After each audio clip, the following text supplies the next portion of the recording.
Very much well-being. I guess for AMKAL, again, because it's so new for Topo and Nota to be in the team, they're going to stress test their map pool. I think we're slowly starting to realize they pick a bit of Vertigo, they pick a bit of Dust 2, maybe they pick a bit of Inferno as well. Maybe they're going to have 3 maps going forward that they sort of keep rotating in the pool depending on the opponent they play. For AMKAL, they'll look at themselves as favorites in this series. They would have felt as if they should have been in the playoffs already here in Compass, that they've played extremely well to get themselves 2 wins. Now it's just about pushing that gap that little bit further and making sure that they get a 3-1 today. Yeah, I have to concur with the notion that they are the favourites by basis of the foundations that they had built up before staying over and trying to work new pieces in that have also worked out as well for the AMKAL camp. I do think, however, that it's a very marginal favouritism here. Like, ITB got a very strong map to open up the series. I think they've got a lot of potential behind them. Admittedly, we have seen them dip out of that potential at times, but I do feel like that when they apply themselves, they can be an absolute unit. And, you know, number 92 in the world on HLTV, I don't think that does justice for the way that ITB should be able to make their way up in the scene in my eyes. I just take the Gamer Legion result as a prime example that happened a couple of weeks ago in the second round of Swiss here, is that not only did they get a 2-0, but 13-9, 13-6. I mean, they demolished Gamer Legion. It wasn't even close. It was a really comfortable best-of-3 series. And looking at how Sashi just destroyed the likes of Bleed, you look back at that map that they played yesterday. Yes, you have a Vertigo being lost in OT, but a fairly comfortable Mirage at a 13-6, a fairly comfortable Ancient Decider at 13-8. They have shown in individual best-of-3s that they can beat some very good teams in Tier 2.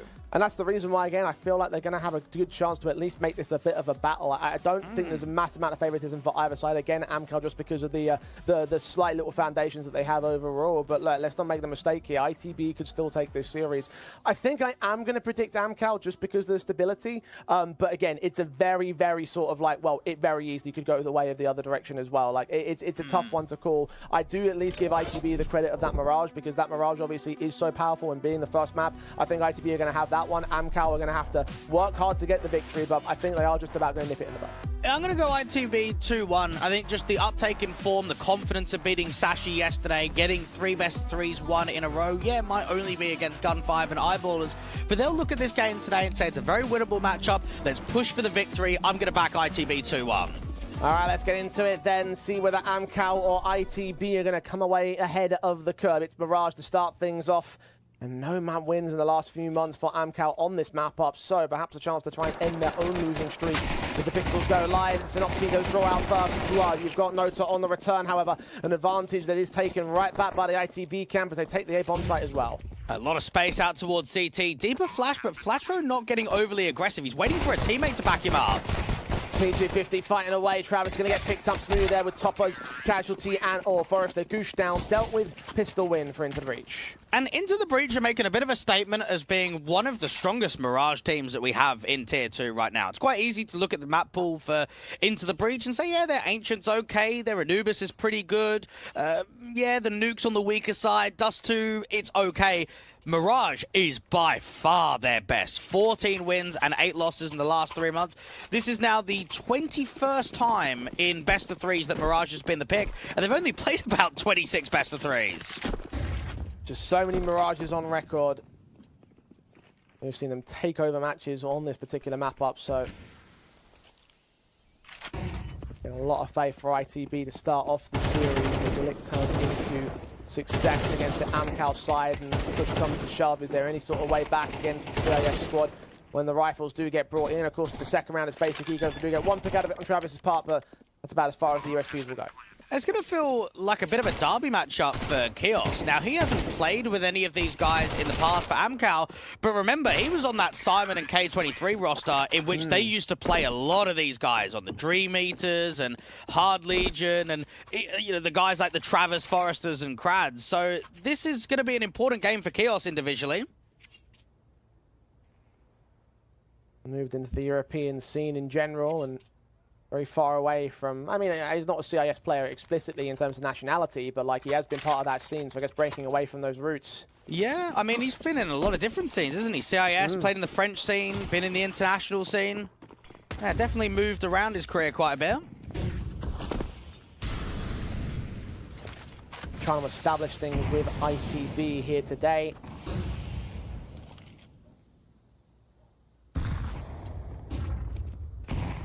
Penultimate signing of this particular new foundations of the Into the Breach camp. It's early doors to start things off for AMKAL on the rifle basis. Damage done to Synopsy, but it has been returned to Nota, so no major advantages early. Now, ITB going to muscle their way into the first gun round by defaulting towards mid with Util, but ending up in the B apartments. And Red Star on the entry and Forrester on the jump up in bench.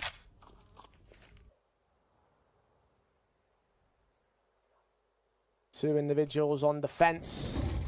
Approaching the apartment, McLeod coming in from, of course, engagement for Forrester. Does get a couple of kills out of it, but Molotovs from Red Star will burn him from beyond the grave. Now you've got two more side players making a ton of noise towards it. Travis will line up almost both of them, but just the 1.5 kills. Nota will turn back on Smooya, finish him off. And Synopsy was left on a lurkout towards the A bomb site, will now be left alone to try and see if he can work something out towards the mid position. Will get caught by Crad. And that's the first round for AMKAL. Well done from Forrester, one of the most experienced players you've got on this AMKAL roster. Rather than repositioning instantly as soon as that Vine Molly goes down and maybe try and get out to jail or get out to default or even play under window, he just sits in the flames and he takes that contact against the Apps players directly. Gets 2 kills instantly before being traded. So a good hold on the B bomb site disallows ITB's chances of pushing it to a 4-0 beginning. At least they can respond with rifles of their own. They can try and answer back towards AMKAL's opening and try and get the 4-1 instead. Of course, heavy investments early from both sides, so reset chances for AMKAL to try and take the lead back away from ITB to counter. Synopsy with the kill to start off. Flatro also involved in mid. Kiozas get picked up to a 3 versus 2. Eventually a 2 versus 2 as Forrester and Smooya continue going back and forth with each other. Look at Red Star inserted in a market. How did he get there? A kill found on Topo leaves Crad alone. And that's always going to be one of the factors when you've got these fast, chaotic, messy rounds, is that you're going to miss timings. You're going to exploit gaps, and Red Star was just able to work into window, get out to market, and Crad is in a very uncomfortable 1v2 now. Coming into market himself, I think you've just seen him. Yep, Smooya connects it. And there you go, into the breach. Very fast-paced round and one that works wonders for them. Indeed it does, and I mean, it's funny actually, the owner of ITB was putting out a tweet, I think it was yesterday or the day before, kind of talking about the new partnership deal. I know Giraffe for 50 is just signed, because obviously they're involved in the whole Kosovo scene with the players of Synopsy and Flatru that they've got. And he was kind of saying, oh, it's really difficult in the UK scene to push for sponsors, and then good old Endpoint Pete comes in there and he goes, no, that's not the case at all. So it's a different direction, isn't it, of how they've organized both of their CS rosters from UK entities, but ITB going international with CS and Endpoint sticking with the UK roots. I'll give Pete a little bit of credit. Like, Endpoint have a lot of business arms, so like, I think a lot more than what ITB do have. Well, they tried it in the past. I mean, we've seen British cores, but this is a new direction, and you've still got Smooya at the helm, but it is a proper international project.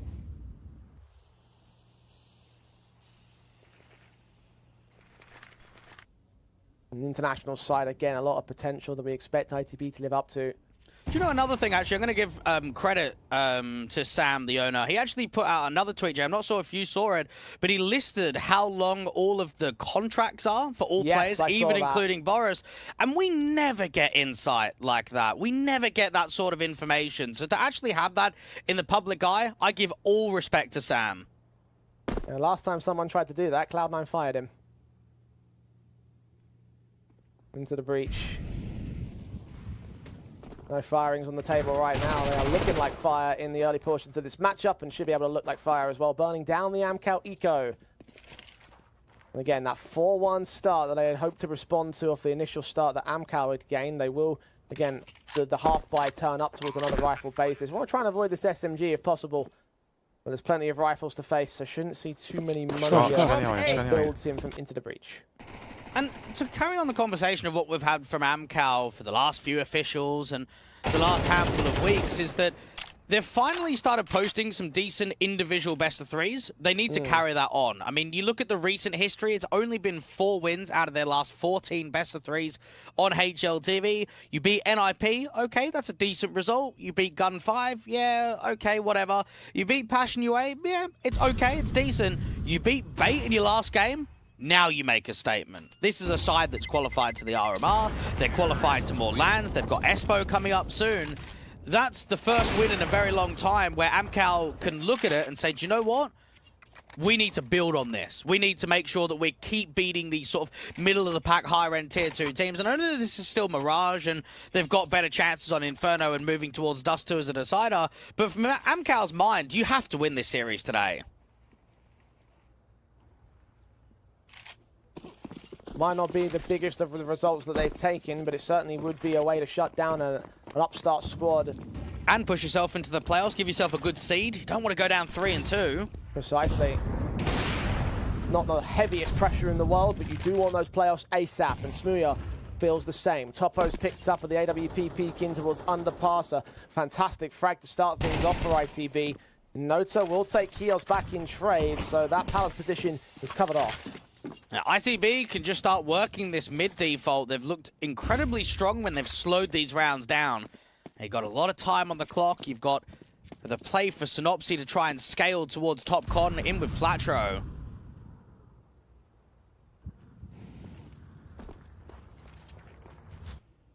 Still that AWP peeking back in towards the apartment. Smooya caught that kill again at underpass. Now hoping that he can try and set up the split play in towards that B bomb side. Bomb needs to get picked up from the mid presence. That'll be on the part of Flatro. The Synopsy strikes on Nota towards mid-window, so that's another advantage taken by Into the Breach. Red Star's actually in a pretty good pose to walk out this smoke crowd on the other side. Good entry there from Red Star, and Travis is basically completely alone, and he doesn't even know where the bomb's going. Well, it's coming his direction with 35 seconds on the clock. These two casualties might be important towards him. He's focusing on the short presence, though. Synopsy's picked up, faces back into Flatro. I say it's a secondary kill. Travis is giving this round a decent go. Red Star needs to prioritize the plant here because they're running out of time, but he's just got enough to try and try the rotations. Instead, no, he goes back in towards ramp. Smooya needs to help him out, because Travis, if he gets this kill against the bomb carrier, this is just over. He's been drawn away by Smooya. Oh, wonderful utility placements. The AK's ready for him, though. Smooya plays that to perfection. And ITB can push up to 5. And they had time to backtrack that bomb out to B, but I think with a bit of hesitation, they ended up running out of time. But in the internal clock there from Travis, once you start hearing that util, you think, okay, 2v1, they're going to go down towards B. Maybe would have been nice there for ITB as soon as they lose the pick towards that con individual to just cancel instantly and rotate back out from spawn. There was just a moment there where it felt as if there was a bit of a threat. Overall, though, the defaults are looking solid, and I think that's where AMKAL are struggling, of just losing so many picks in the mid-rounds. Tactical's called in to try and clean that up. AMKAL taking a brief moment in the early quarter of the game to discuss the future game plan, because Into the Breach have been all over them. Unfortunately, they can't get back in with the buy states. It's going to have to be half C's at best. AMKAL know that there are very few opportunities for a team like them towards the tail end of the year. Butchering the RMR closed qualification, not being able to push that frequently in Tier 2 tournaments has hurt their Valve ranking. So because of that, they kind of need to look at Compass as maybe an opportunity for a title fight. Quite possibly. Into the Breach, at least it's early in their life cycles, where you can say these opportunities at the end of the year can still lead into 2025 with a bit more of a runway to success. The Eagles out in this round, trying to get the start for AMKAL. Do start things off against Flatro, but the trade's still very good from ITB. Keep it at a 4 versus 4. Let's see what more damage these hand cannons can do. Chaos, got to be wary about window and from short. Smoke goes down, so we can start focusing his eyes out towards Travis, who's already been detected towards the archers. Split play from the apartments and in from ladder room. They're just being surrounded completely. Venture should work in against the man. Forrester does take Smooya back for a trade, but Topo's overwhelmed on the site. Krad's the Eagle undetected close range. I think Red Star's, yeah, just seen him with a gap. And now Forrester, 14 HP for the 1 versus 3. It was a half buy round, so send him to his grave and call it a day for the 6th of the board of ITB. And the rebuy to return for AMKAL to try and recover this CT half. And it feels very strange to even picture the Bulgarian scene now in comparison to what it was a few years ago. I mean, you look at the Fiend roster, Bubble, retired. Dreamer, retired. Victor, retired. You've got Han basically doing nothing. You stood in for Bleed the other day, was playing in the, Middle East qual for the RMRs. Red Star's really the only one that's done something, and then even the other guys that are on skate, I mean, look at 500. They've done nothing for quite a while now. And she had to make moves into a very different era of Counter-Strike. And we talk about, like, in the past few years, how, you know, we've gone to the full international meta, basically. And that was kind of like Red Star had to force himself out, and the rest of the Bulgarian scene had to do the exact same thing. Well, one of the first ones to do it was Ma, if you remember him. He played out on that Finest roster when he was on the very early iterations of Voivoda and Fiend. So we have seen a few individuals break away, but it hasn't been that frequent. And I suppose Cirque could also be in that conversation when he moved over to NRG all them years ago. Red Star, the latest in the list. AWPs of Topo now defending against the set-piece execution, which Flatro's going to try leaning in here. Good shot on Kios. Flatro picked up by Crowd on top of the balconies. Over at the Palace entrance, a 5-on-3 ensues to those efforts. And obviously continuing to work on the player in the center of the bomb site, waiting to try and spot out Crad, but Crad still deals with him. Great flashes against Red Star. The Bulgarian will go falling, and Nota will close out on the Brit as well. Very nice defensive hold from AMKAL, all 5 alive. Well, good work from Crad. I mean, you can feel on that A defense with the set piece. If you're not getting those trades, you're going to struggle to even cross out from ramp. You've got the AWP at triple, who's not even really facing, is he? You've kind of got the first encounter that comes through from Topo, and then he just doesn't peek again. And then Crad is just so annoying out there from the top of Balk and then under Balk, in which he's fighting, but he's not over peeking. He's not overextending. So it makes it so much more difficult for Into the Breach to actually offer the trade there.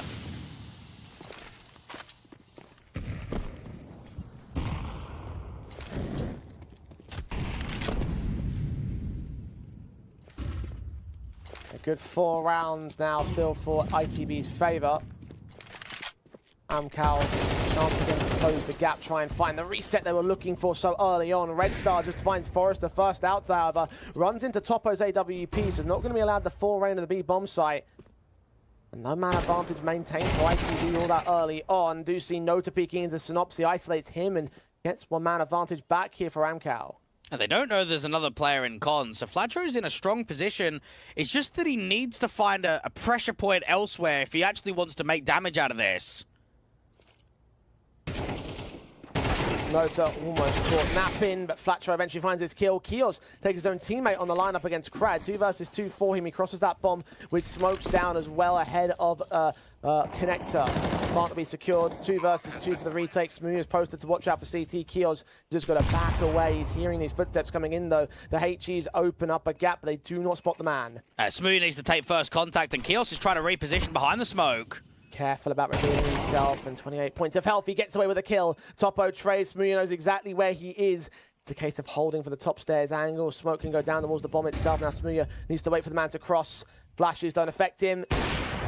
Jump face, shot connects. Smooth holds his nerve and holds the half for ITB. Actually, really well played there from Kios. Notice how he gets on the edge of the smoke, who plays an off-angle position once it starts to clear, because he knows on low HP, if I just get one, if I make sure that I get enough damage to set up that round, Smooth is going to win it. Doesn't get baited by the jiggle and the jump spot over, lands a good connection. AMKAL win their second, but can't follow up, so can't generate that round streak, can't put pressure on a reset, on stabilizing the opposition economy.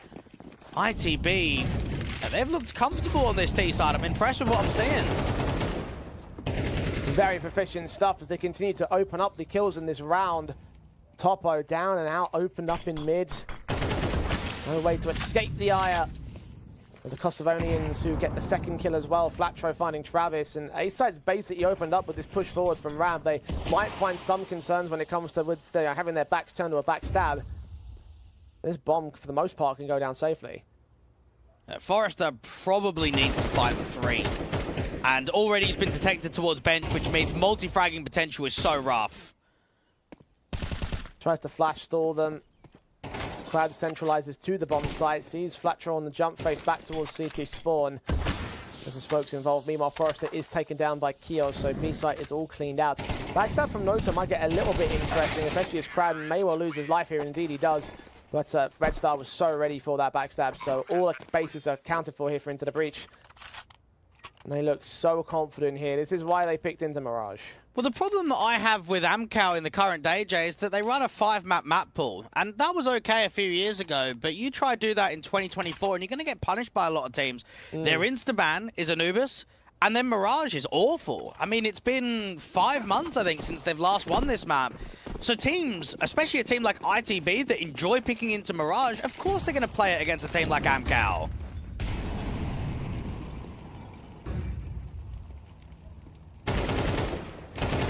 Six rounds that are good should make it 7 with the broken half C's brought in by AMKAL. 9-2, 10-2 kind of half on the table here for the international side, and they'll know it. See what kind of damage they can do, whether or not Krad's shotgun can get some bonus cash, and they are still going to save in to get the guns out in full for the next round, but Travis taking Smooya back, turns it into a 4 versus 4. Travis is making this scary for the moment. The problem is, what about the A-site defense? You've got Krad with a Nova that can't really do much. He's being watched from the con player, and Flatcher is seeing the player on the left-hand side, so it's an easy kill against Topo. But be careful to offer Travis up a kill back. He knows that that AK must have fallen into CT hands. And Red Star challenging outside of the apartments will force Forrester to go passive. Synopsis Orp is trying a spot for someone rotating in from short, hoping that Travis gives up the AK again. Instead, he fights back on Kios, gets a trade to a 3 versus 3, still trying to threaten as much as is possible. And with 2 players being low, 1 for each side, it's not impossible that another trade could come through for AMKAL. Travis is putting a lot of intent down here from Con. Red Star with a beautiful entry down there on B. Struggled to get the full-blown confidence of the kill, though. 16 points of health for the man, doesn't matter. Synopsy strikes from short, turns around 180 for the second kill. And ITB, expense won't matter at this late stage of the matchup. They hold 9-2 on the board, and they'll look towards one final rifle buy on AMKAL. I tell you, Red Star looks good today. He's catching some really good timings. We've seen the lurk attempts and just the walks from A main or out there at the B apartments, and he's catching the right kills at the right time, and it's making AMKAL's B defense look very light. They have competed in a few of these rounds, but they've struggled to turn them into round victories.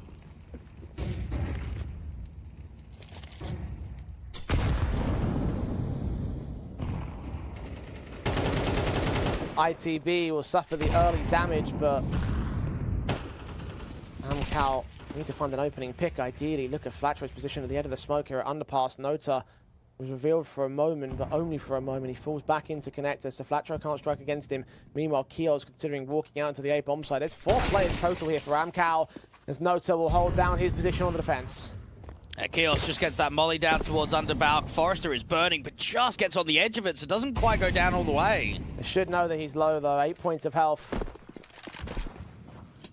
They start to back off to go for the bomb. Will it end up being a rotate away to the B bomb site? Again, there's only 1 defender of Topo. That seems to be the call. They're starting to completely fall away from the A place. Synopsis caught off in mid, so Travis turns it into a 5v3 now. Now, how different that round could have been if Flatro gets that first kill towards Con, probably takes vision away from Palace, and you get a few rounds like that, that 1 kill makes all the difference to the actual setup of the round. ITB really don't have much for them at all. They can try and peer into the B site through the apartments, but yeah, this is definitely a third for AMKAL. See them trying to walk into the B bomb site. Kill for Keels. Does that draw attention away? It seems like it might at least keep the players that were on the A site, on the A bomb site.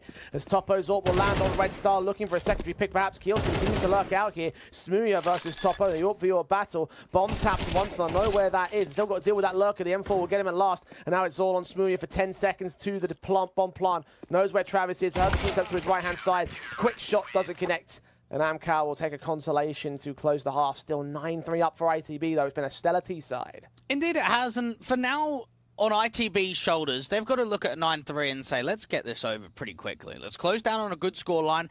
Our Inferno has been weak as of late, but we had a good result against Gamer Legion the other week. So let's get ourselves quite confident. Let's feel very positive moving into map 2 and just not give much into AMKAL, because let's be real here, Jay. If this is maybe, what, a 13-4, 13-5, 13-6 kind of score, there's pressure on AMKAL to return on Inferno to not get 2-0'd in this series, basically.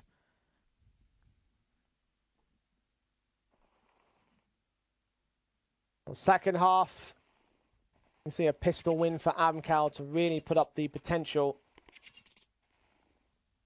Needless to say, you are expecting ITB to still walk away with a map victory with this advantage. USPs and Glocks. The pistol for the second time in this series. A lot of apps control from the T half as well. Right up in their positions. fast execution coming through from the AMKAL side. Damage being done by that first pistol player. Travis dives out of the window and looks towards that short presence where they are seeing a lot of players. Smooya with that first kill. Keels just get overwhelmed. Travis, good kill on the first and the second. Looking with the third and the fourth, but he's running out of ammo. Still domes in Red Star. And suddenly Smooya is the last man left. AMKAL will take the pistol. Good work there from Travis. He actually didn't get a lot of help and assistance. He's got teammates establishing a crossfire, but it was down to him to hit those finishing blows. And Smooya's going to get hunted out from the window room. So return from AMKAL and a strong triple from Travis. Indeed it is. Well held, well defended.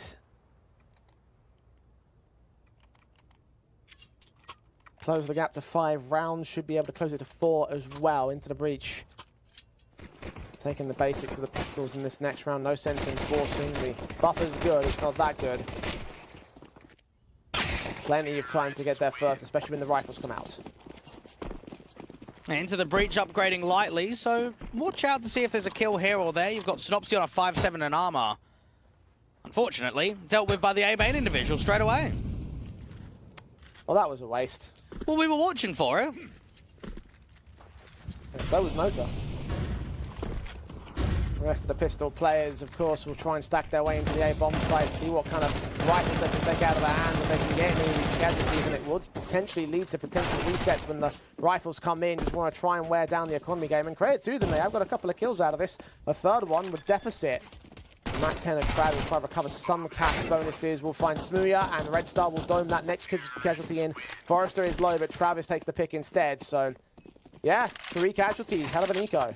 Yeah, they'll be very happy with that one. The double AK's be saved, but for Into the Breach, there's no problem there at all. Now, Synopsy can play quite aggressive with this MP9. He can play close in sort of the underbalk or top-out position, look towards Palace. He can play close in Sandwich or just on the corner there of A-main. Don't expect him to be holding the long-range positions. 4 rounds of the difference. Into the Breach on the first rifle. Would love to win this and get Smooya on the AWP as quickly as possible. He's on the M4 for now, as are 3 other players of CT's sides. Synopsy suffering with the SMG, doing that 5-7 investment. And plays himself at close range as well for the Palace position. There's a lot of mid-emphasis here from AMKAL. 2 players out there with the bomb also needing to get picked up. 1 man also coming in from underpass. Potentially a challenge could come through from the catwalk presence. Perhaps Flatro would engage against the kill counts. Red Star also in at the sniper's nest. All about the timing. See if you get a little bit of a gap in that smoke when it clears on the top left-hand side. Synopsy up against Nota on the boost.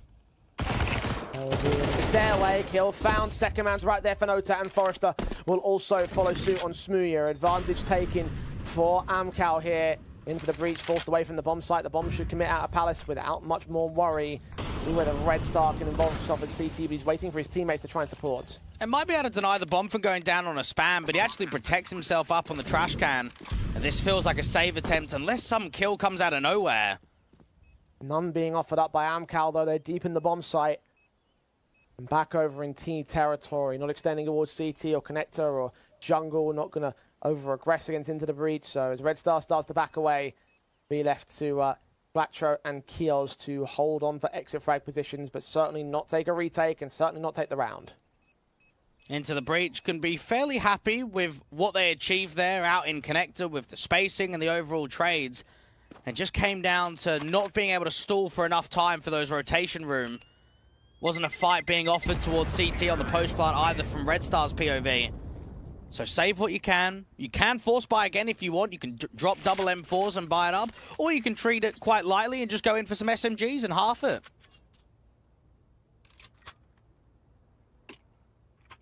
Yeah, I'm going to bring in the M4s. And maybe an aggressive mid-take, just because there's not a huge amount of util. Get like a triple con play up to top mid with some flashes from an A player. Yeah, a lot of mid-presence from AMKAL, so perhaps that is the right call to counteract it. ITV trying to get Smooya involved towards the short presence at the ladder room.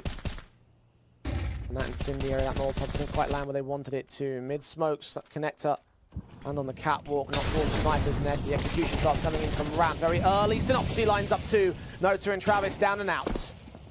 Flatcher trying to see if he can back up that crossfire, buy time for the rotations. A mid-pick comes through from Crad, but Synopsy is still peering, and now he's cleared out all of Tetris. This tells him it's a cancel.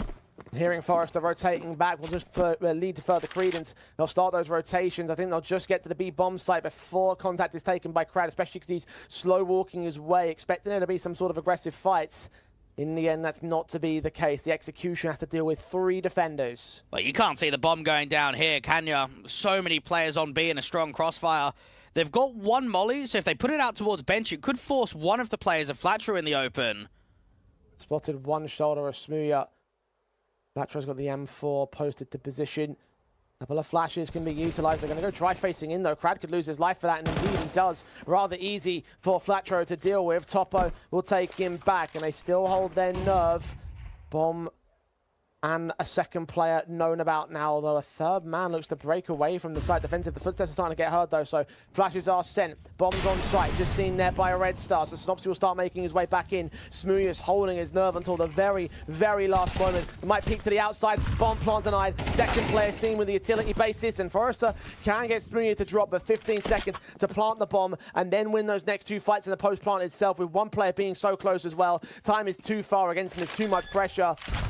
He'll tap it once, he'll get caught off by Red Star's flank, and ITB will get their start on CT side. Superb round from Synopsy. He is at the back of triple, he's being mollied, and notice how he instantly swings left-hand side, and he doesn't quite catch that vision. Doesn't quite get an angle to fight against. So rather than sitting in the flames and waiting, you just counter-strafe. You go right back out to the right-hand side, and he catches just that perfect timing, doesn't he? 2 players are kind of lined up out there towards that Tetris position, and it allows himself to get that multi-frag to start off the round. ITB up to double digits. The force buy is successful.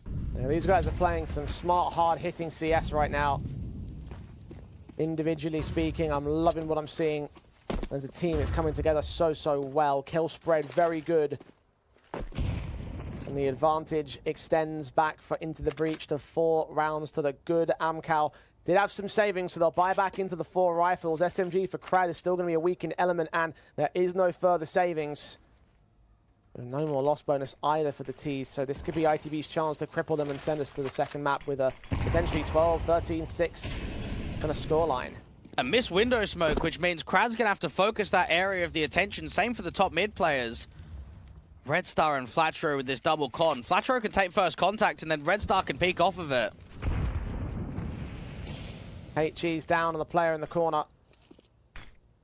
Thankfully for AMKAL, it's just Crad, and Rifler is still yet to get tagged until that HE lands there from the bottom end of con. Nota is able to turn his rifle into a kill for it as well. Flatcher first to fall. We just spotted Keels and takes him through the smoke. Forrester strikes out of the palace as well. Red Star with a trade, and a second, and a third nearly lined up, but not to be on Forrester. At 34 points of health, he stays in it, and the A site has been taken. That's a good effort there from Red Star. The unfortunate nature is that the teammates are just too greedy out there in con. They know that they're doing utility damage. They heard it with the HE. They heard it with the molly.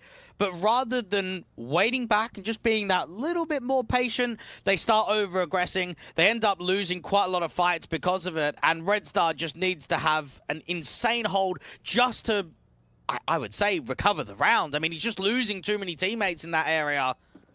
Smooya can hold on to the M4, but AMKAL are surviving in the second half.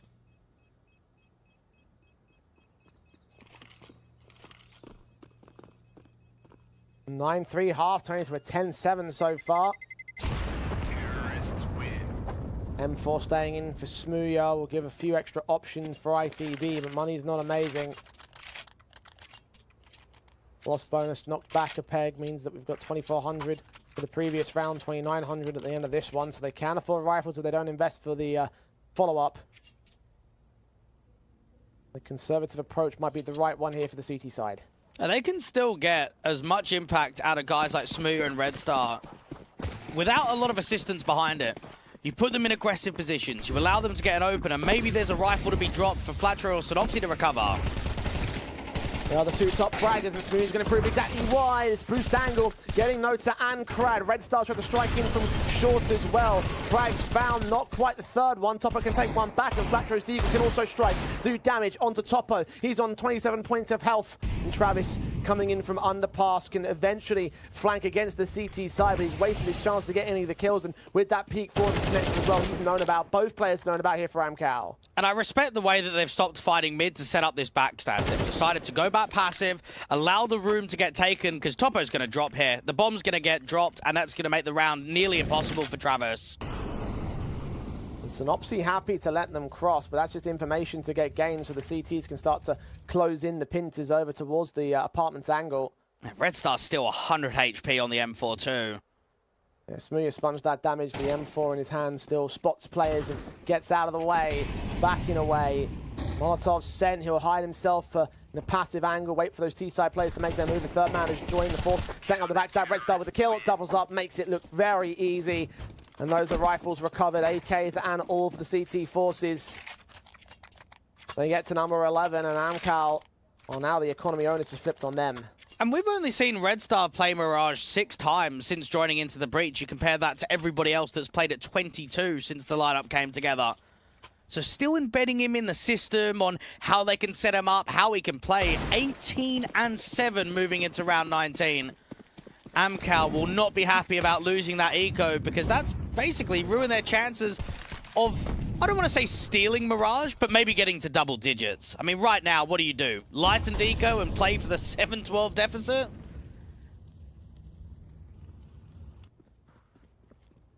The 5 round in a row comeback. Prad's caught by Red Star's aggressive force, well earned given how confident he's playing. 20th frag of the game against Nota. Damage done to Travis. Topo got picked up elsewhere. The AWP is Smooya. USP might be more than enough. The HE lands instead. Forrester, no bomb, no map control, no chance in this one. It's map point for ITB. And I'm sure it's been very important for Into the Breach to create a good culture for the team. I know that they've been boot camping quite a bit. They've been doing some content, been seeing a lot of photos of the new jerseys and them just hanging out on Twitter. And that's what it's all about. I mean, this is a very entertaining team to be a part of when you've got Smooya, Synopsy, and Flatro on the team. I'm sure guys like Kios and Red Star, mate, they're just here for the ride. They're just here to enjoy it all and to reap the success of what this team can be.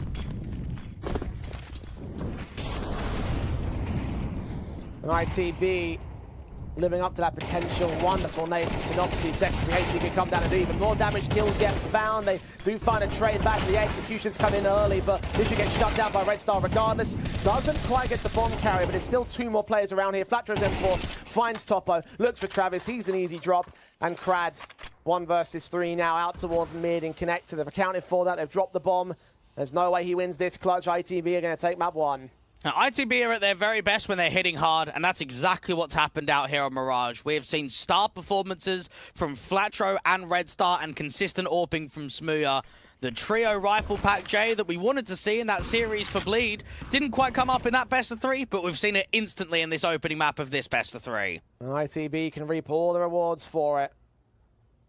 55 seconds to make it official. Crad's just hoping that someone offers an individual fight that he can take back and try and work into the round itself, but nothing is given up by Into the Breach. They know there's to hold down this A-bomb site just to ensure that that bomb doesn't get picked up. And they got an idea as well that he is out here in connector and in mid. Time is short. And it's all just a formality from this point onwards. And for Into the Breach, look, it's been a wonderfully confident game. As you mentioned, the core players looking like stars. I just love that the intelligence around the way that they're playing individually.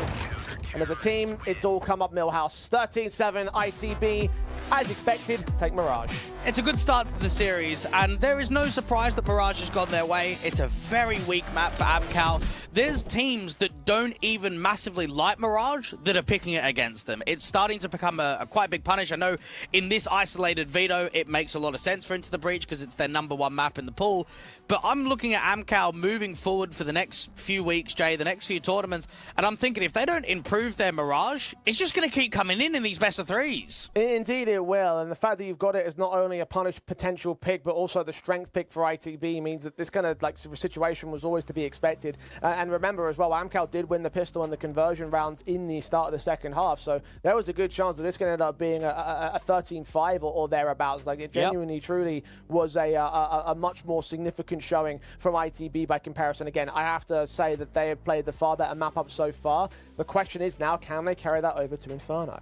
Yeah, well, Inferno doesn't typically get picked that frequently for AMKAL. We've seen a lot more Dust 2 and Vertigo in this tournament from them, so they're going to have to put in a good shift, because Into the Breach will look at it and say, right, we've put in a good performance on map 1, we had a good showing against Gamer Legion on Inferno, let's get the 2-0 today, let's advance into the playoffs. Indeed, yes, and this is a good chance for them to try and do so with the confidence they have leveled. Again, however Inferno can go is, of course, a question for how the history plays up for ITB, but history is to be talked about after this break. Before we head to that break, though, we've got to talk about our giveaway again from bitskins.com, our partners here in Compass Summer. 3 AKs to get. So I can get to ask you which one your favourite AK is. Do you know, I always like the fuel injector. I've never had one myself. I've had a Point Disarray and I've had a Vulcan, but I've never had the fuel injector. So yeah, I like the YaLLa. I have a Vulcan. I've never had the other two, though, so maybe I might enter myself to get involved. Of course, X.com giveaway is drawn during the grand finals next week, so make sure you get your entries in about 8 days before that happens. So let's head towards that break in the end, and let's go towards Inferno. AMKAL's pick to bounce back when we return. Hey YaLLa fans, if you want to win Mimiga jersey, just follow the instructions.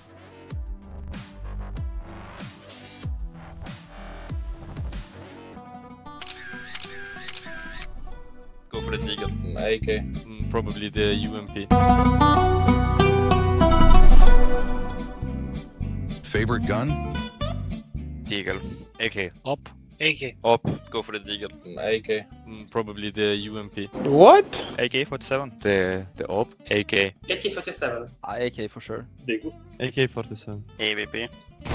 AK. AK. AK. AK. Deagle. AK. AK. AK. AVP. AK. AK. Op. AK. AK or Deagle. AK. Players from AK-47. AK. Gun AK. USPS.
Finally, I found what I was looking for.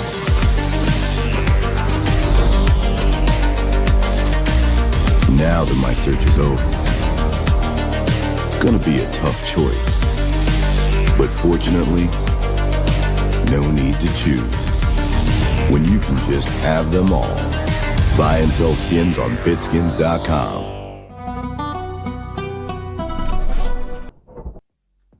Proficiency is the name of the game for Into the Breach, and that's exactly what they apply during map number 1 of Mirage, their own pick, as you would expect, going their way. And now we move to Inferno, where things might theoretically get a little bit more dicey from Into the Breach. However, I will say, Dwayne, that they just looked so unbelievably solid there on Mirage.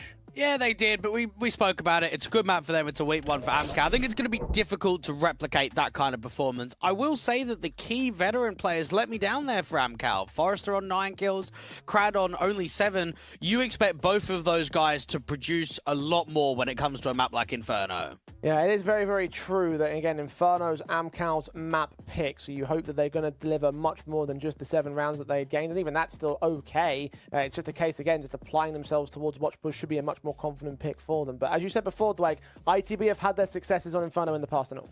Yeah, I'd say their Inferno has actually been quite decent. I know that it was a 4-map losing streak as of late, but TSM twice. I actually think TSM might be the best Inferno Tier 2 team we have right now, up there with 3D Max.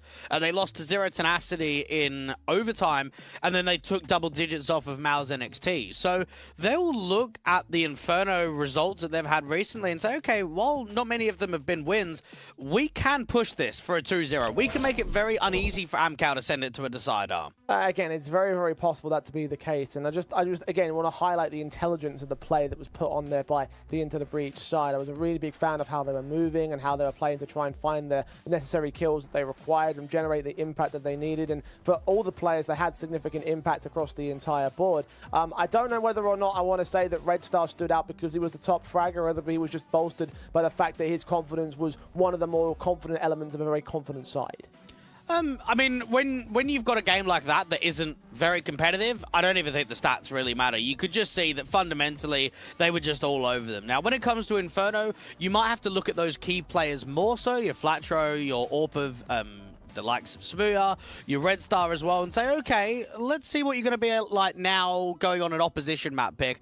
For AMKAL, I would say they've been quite inconsistent as of late on Inferno. I would also say they've been quite inconsistent in the majority of best of 3s, but very frequently, they always send it to a 3rd map decider. You look at best 3 after best of 3, it's either a 1-2 loss or it's a 2-1 win. So I'm not concerned of a 2-0. I definitely think that we are going to go to a decider. Indeed, I'm still convinced of that much. I just think that right now Into the Breach have set themselves up on a very good front foot, that if we go towards Dust 2, may well certainly end up looking like that they have the upper advantage when it gets towards map number 3. And as you said before, it's not outside of the realm of possibility that they can still take Inferno at the same time. So I want to see how this one starts out. I want to see if AMKAL can generate some good footholding at the very start of the matchup to sort of give them some buffer room to try and account for that potential star power.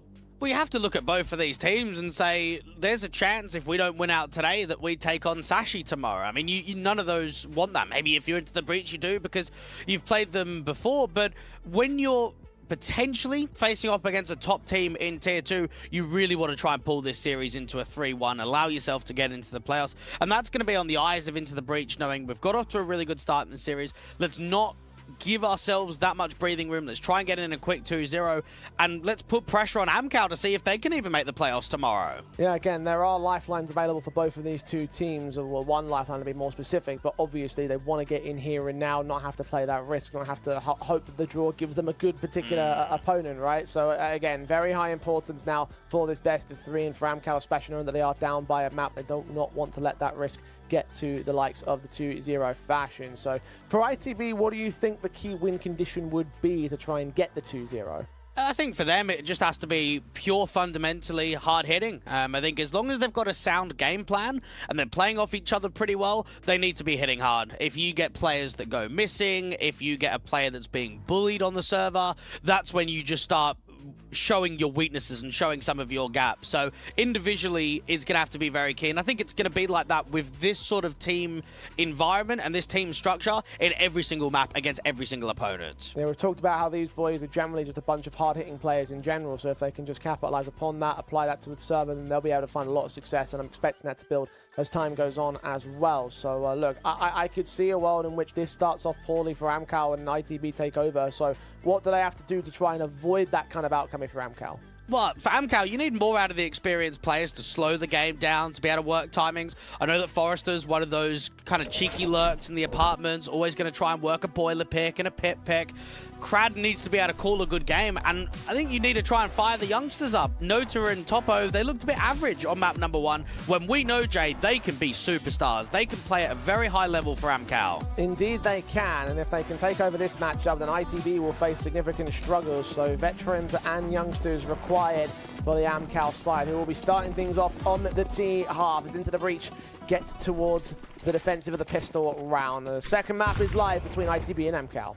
Very aggressive down from mid, trying to challenge out towards his second mid area. Forrester is being aware of this, and so is Travis. A lot of aggression, still trying to force them away on the AMKAL camp. They've got Red Star involved towards the B defensive. Meanwhile, Kios can't quite hit his shots out there towards the underpass.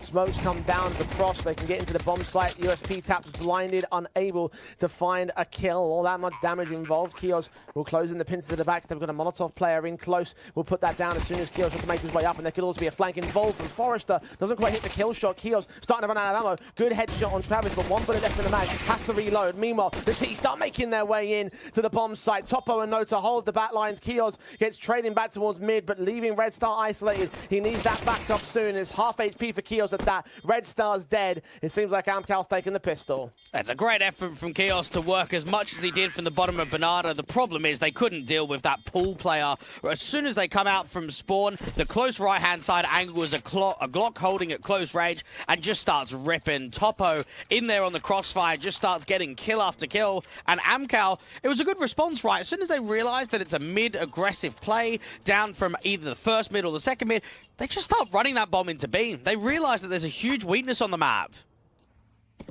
Good starting stance from AMKAL, where they want to be at in the early game.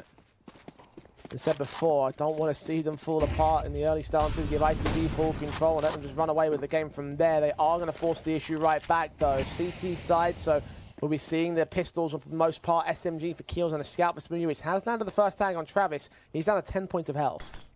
Chaos just putting down the incendiary and the smoke to stall for that map contact out there in the apartments. Forrester's got an excellent timing, though. This round might be over already with the space he's taken. Moser has caught Red Star first up. Keel's trying to push back in towards the bedroom of the apartment. It's going to catch off one player, miss out the bomb carrier, though. Smokes against Fletcher is going to keep him at bay. His opponent, Nota, actually could still get caught off towards second, moving further rotations back. Bomb plant will be secured, meanwhile, as Keels and Fletcher do get picked up, so suddenly the advantage turns the way of AMKAL. AMKAL have got themselves off to a decent post plant. I mean, Synopsy and Smoothie, they might look for exits, but there's no way they're going to commit in all the way. Finally, Topo kills the long player in the moto angle, so Smoothie is just sitting very defensively with this scout, hoping to make more damage happen.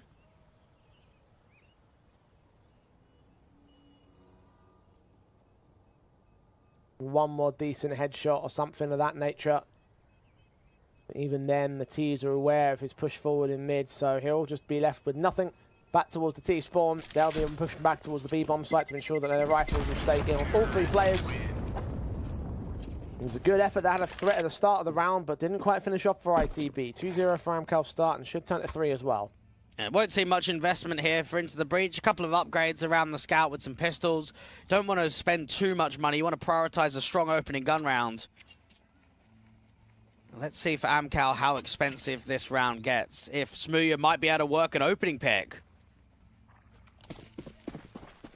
We got the opening tag. In the last round, of course, in this one. Go step up further, or at least try and set the pistols in for some sort of damage amount.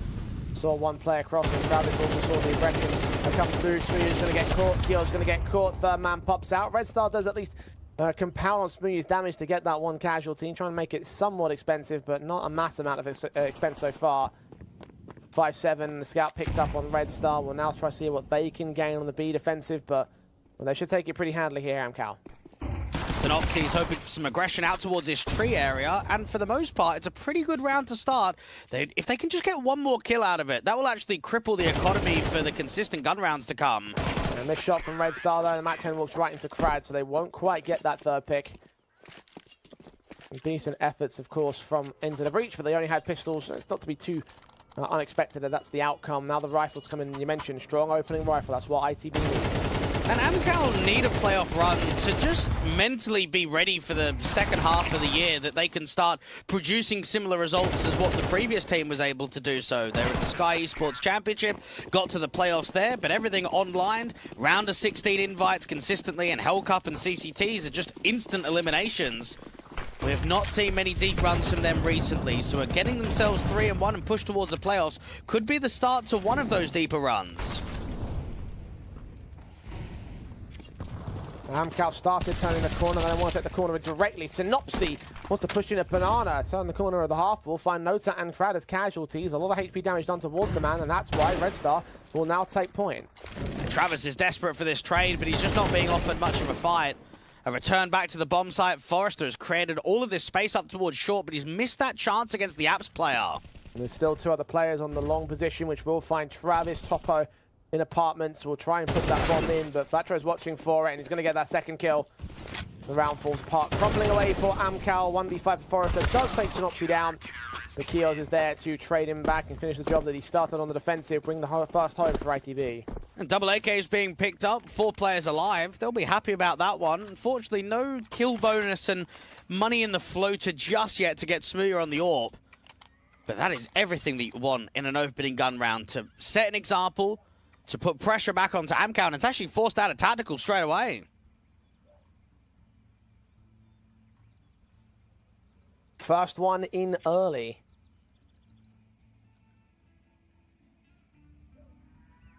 Despite the success that AMKAL gained at the start, I guess they recognize now that with that rifle win, they don't want to concede the eco, or the reset eco, I should say. Well, it could just be a consistent streak of rounds. Like, you lose this one, you go down 2-3, then it's the eco, then it's 3-3, then Smooya's on the AWP, and maybe there's the odd AK here or there. You could be looking down the barrel of anywhere from 3 to 5 rounds in a row. So this round is critical for not only survival of the first half, but to allow themselves to maintain the lead.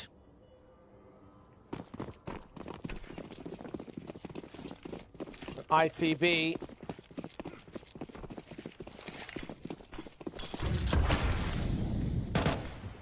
Weapons set. A chance to try and equalize the scoreline instead. Mollies with HEs responded to damage done pretty heavily towards Flatro. The flash around the corner does not catch Travis blind, so he gets that kill pretty effectively. Opens up the round for AMKAL. There's so much utility of the HEs and the incendiaries, but it's hardly done anything from the side of Into the Breach towards AMKAL.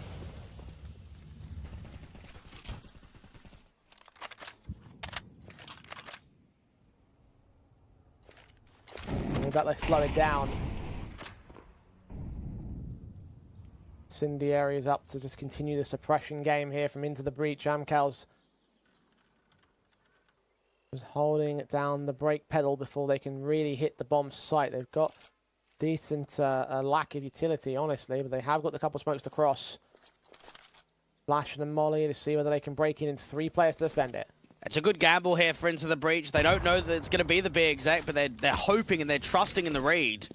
There's the cross and there's the coffins. Molotov sent to the front corner, back of a new box. So it was a dark, it's uncontested. Synopsy, kill found on Crad. A 4 versus 4. Red Star's waiting for a chance to strike. You're going to let the bomb go down.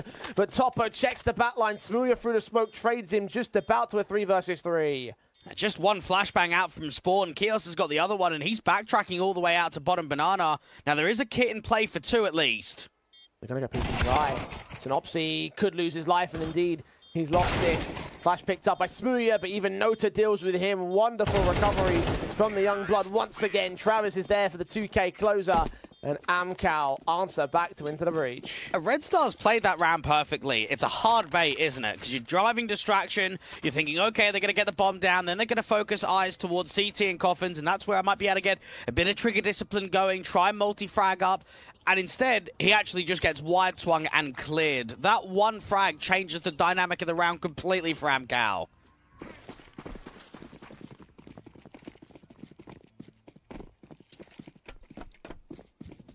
M4s and SMG.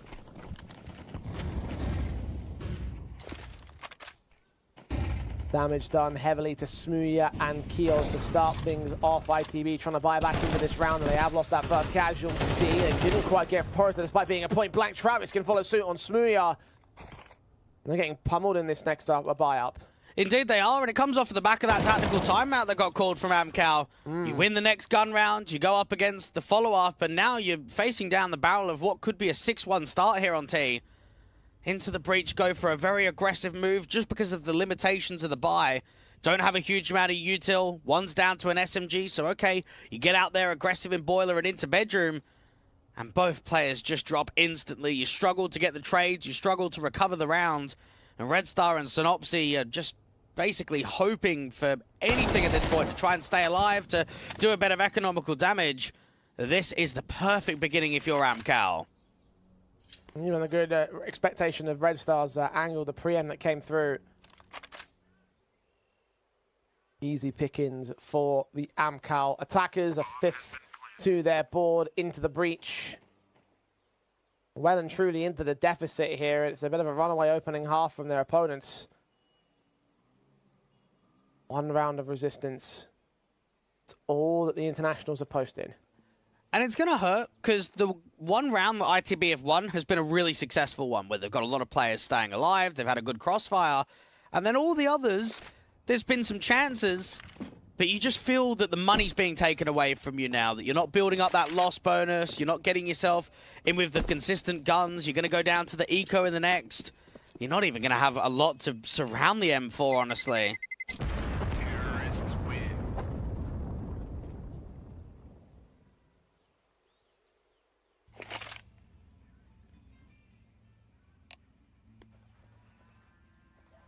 Tactical in for ITB. Their first one called out here in this map up. And it's shaping up to show similarities from map 1 to map 2 of potentially one-sided map wins. Yeah. I mean, CT side of Inferno, you probably need 6 rounds. And at the moment, that feels very unlikely, doesn't it? It feels more likely that you get, what, 3? Maybe 4 at a stretch? I mean, realistically, we're looking at the situation that ITB have, and they only have the half-bore pistols around the saved M4. So at that point, you would need to go flawless in the next round onwards to try and get to 6. And that's going to be difficult to even break the money, because you need to probably drop 2-3 players, even in this buy, if you want to start targeting that reset for the T's economy. Double HE's down towards the top of mid, doing some decent damage onto Topo. Crad, Forrester, and Travis catching a little bit of that as well. The M4 Synopsis is going to get forced back to position. HE's down, 5-7 does peek in for Flatro, trying to catch them off guard. But nothing's worked so far against AMKAL. Got a bit of a gamble out here with 3 towards the B bomb site, just having the M4 as a slight rotator. Synopsy is getting caught on a timing though, and Forrester has done this previously on just a walk up from shore. Finds him, isolates him. That's the rifle that dropped, and the only defender on the A bomb site down and all. Rotations will get called in because ITB don't really have much of a choice in the matter. But they recognize that there's really not much that they can do. The upgrades, particularly the players with Kevlar, would be best to hold into the next round where the buys will return from the breach. But this means that AMKAL will be on minimum 6, and it will have to be the flawless CT half if they want to equalize. And AMKAL can be quite a tilting team to play against. We've seen that in the series versus Bait against Passion UA. They love running the clock on their T side, really slowing the rounds down, working some timings, and it's just quite frustrating when you feel maybe on a CT side of Inferno you've got the right read, and then Nota just hits the backside player against Red Star. It's like, okay, just one kill made a difference there. And then even this one, you've got a Hero M4, you've got a few upgrades around it, your gamble stacking on B, the M4 is trying to reposition, and then Forrester just walks timing up from short, deals with the M4, bomb goes down, no one's being pushed into the gamble. AMKAL have got off to an absolute flyer, and I'm sure that they're not quite satisfied with 6-1. They want to push it even further.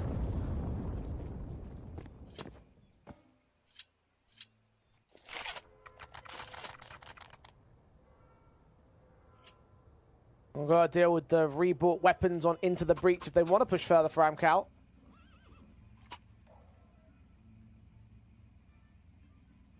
But again, outside of round 4, nothing's truly been testing for AMKAL's positions.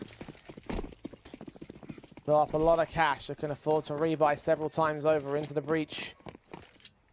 Same cannot be said, investing everything that they've got to this round. Fast up here from Noto, trying to engage against the B-side defenders. Incendiaries put down will not really block them for too much longer. Indeed, the T's will just look to press on towards this B bomb site, at least the initial entries very quickly towards it. HE's down. Doesn't do that much damage to Red Star. Really good space taking here from AMKAL, because they don't need to commit off of the back of this at all. They can try and bait over rotations. Kios is just jiggling out here onto the apartments, but even he gets dropped of that incendiary. AMKAL brought a lot of pace into that round, and now the bomb can move back into the bottom of mid. They can fake the B bomb site again. They can pressurize towards brackets. Now this is going to test the in-game leadership here from Synopsy on how they can adapt to the playstyle. Nice HE from Kios as he continues to do battle with Forrester here in the apartments. Evaded the initial face of that T-side M4 and doing damage to keep him low. Brad also tagged. There's only a little bit of damage being done towards the CT forces, and Smoothie will strike first in the kill department. Travis very quick to take him back down though. Yeah, ITB aren't fighting for a huge amount of map control, just keeping spacing tight on the trades. A re-smoke off to the brackets, that's starting to drive the T-side players into Banana. Now, Synopsy's got another incendiary, and so does Red Star. So with 30 seconds left, they've got good util to block against the exec. Incendiary comes out, second one also inbound. Smokes to the cross, and the HE's at the ready. Third and fourth players are on the way in. They know it has to be execution. Damage minimal, 12 seconds. As the execute starts coming forward, great blind spray from Synopsy. Travis again is the equalizing factor. 5 seconds. Is Topo going to get caught by it? Blind sprays, Red Star's caught. Kios push forward, and he gets the wrong man. Travis again able to bail out the T's, and Flatro is all that remains. He's being watched, but they're packing together AMKAL, moving out to cross and pressing on at CT. Flatro's just got the kit and no utility to spare. Crept around those traded places. He finds the fight. No idea where the second man is. He's looking on towards B main. In the end, the AK of Topo looks on and gets his casualty. Holds together the round for AMKAL.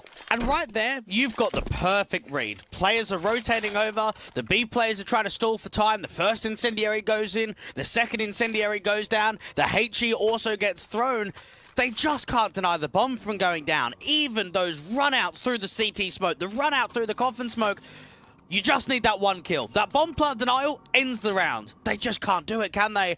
And that's when it starts getting quite tilting. That's when it gets quite frustrating, because if you are ITB, you've made the correct call, you're reading the round, and yet you're still looking at the scoreline and saying, guys, it's 1-7. This game's just being drawn out. We not even feel like we have a chance at the moment.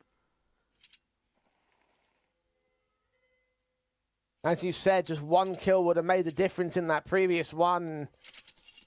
They just weren't able to get it into the breach. Very close in terms of the clutch situation, but unable to find them. Unable to get these rounds together. AMKAL have just won the half. ITB can no longer hit that minimum 6 marker. 5 at best for the CT half, and that's assuming they go flawless even with this broken Hero M4 setup. Another tactical was called by ITB. Smooya has the rifle, but he hasn't posted the numbers to convince me he's going to do much with it at this stage. Now, Into the Breach, from a fundamental point of view, are struggling to deal with this slow play style. We're seeing very rare opening picks, or at least man advantages being held. So much space is constantly being exploited towards this car and top banana area too. Very faith-restoring performance from the AMKAL side. Synopsy wants to try and take some of that faith back.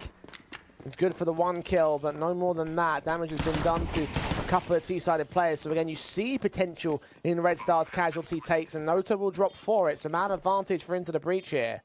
2 smokes on the retake, but the lack of kit, Jay. That's what I'm thinking. And this AWP is watching out for the boost. Good shot from Topo to get 1. Flatcher grabs that M4 that Smoothie just dropped. Now going to turn it back into retake 3 versus 2. Still remaining. Travis and Forrester swing together, deal with the CT presence. Red Star takes it back and looks for that second man, but again, he can't finish off the job in another 1v1 scenario. AMKAL pushing up to their 8th round on the T side into the breach, showing their fangs, striking back to do some damage. Get these rounds closer and closer, but still can't actually take the rounds themselves. Down by a margin of 7, going into another rifle buy.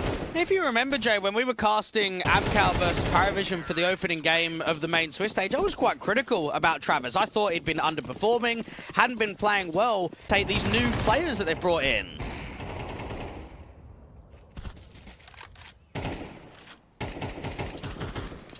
Topo tagged early. AMKAL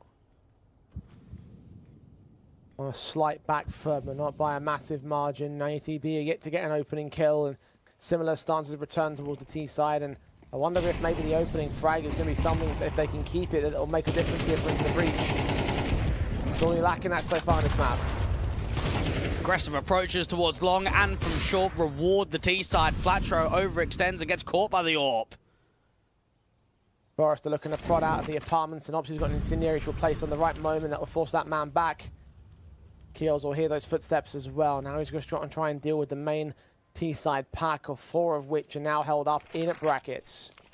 It seems as if it's going to be another gamble stack towards A. Keels has made a good info play. Not only has he dropped Crad, but he's seen nothing else in brackets. So that's going to rotate Red Star back over. The problem, it's a B fake right now. Leans in for more. Keels gets a secondary kill. Is he going to get greedy here? He's going to make it work regardless. A quadra found!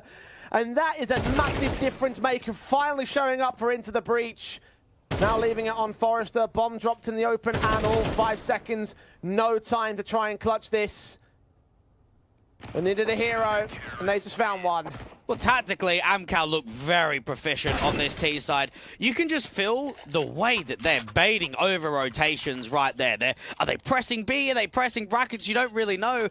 And it means that Chaos almost needs to drop the gloves and say, sod this, mate. I just need to start fighting. Do you know what I mean? Like, I can't be getting over-rotated. I can't be being pulled from fakes. I need to start making individual impact. And him in brackets, he had every chance there to get that first kill and back off, but he stayed, and he got so much out of it because of it. Indeed he did.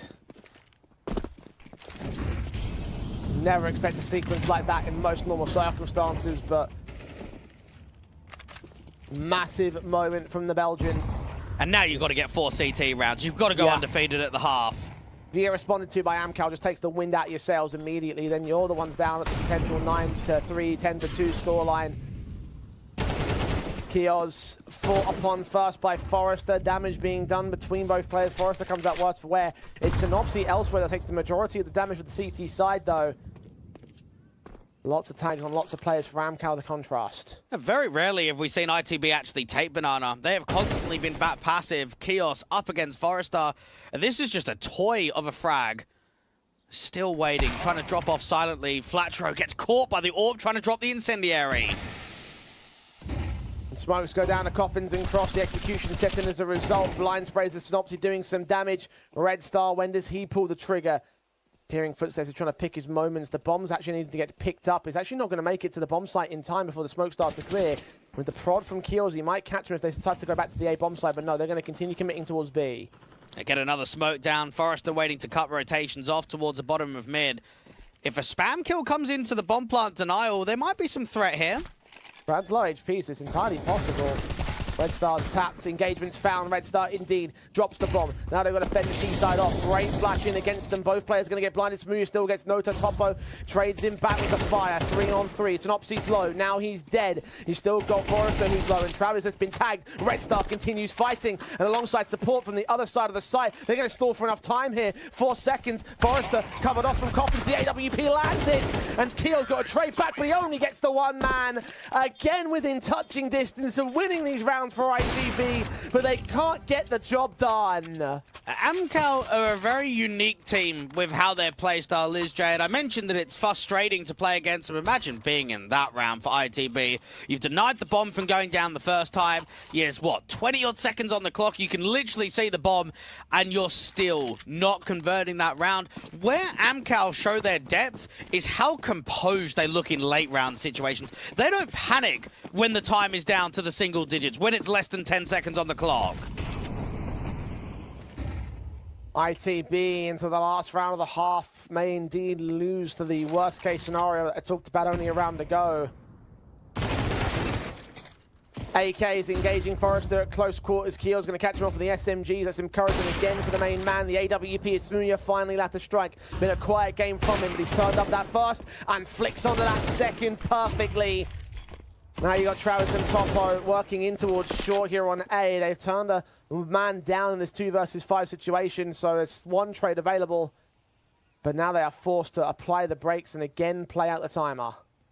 Smooya and Chaos just need to be making sure they're not caught sleeping, that this crossfire maintains this round, because it's basically unlosable. You've now got yourself a 4 versus 1, minute on the clock, Topo on the AWP, gets caught off by Chaos. And say what you want about entertainment value of AMKAL, I appreciate, Jay, that in this current day of CS, we've got so many different play styles, right? And so many different regions all involved, that you can get a best of 3 today of a really hard-hitting team like Into the Breach versus a really slow and tactically depth team like an AMKAL.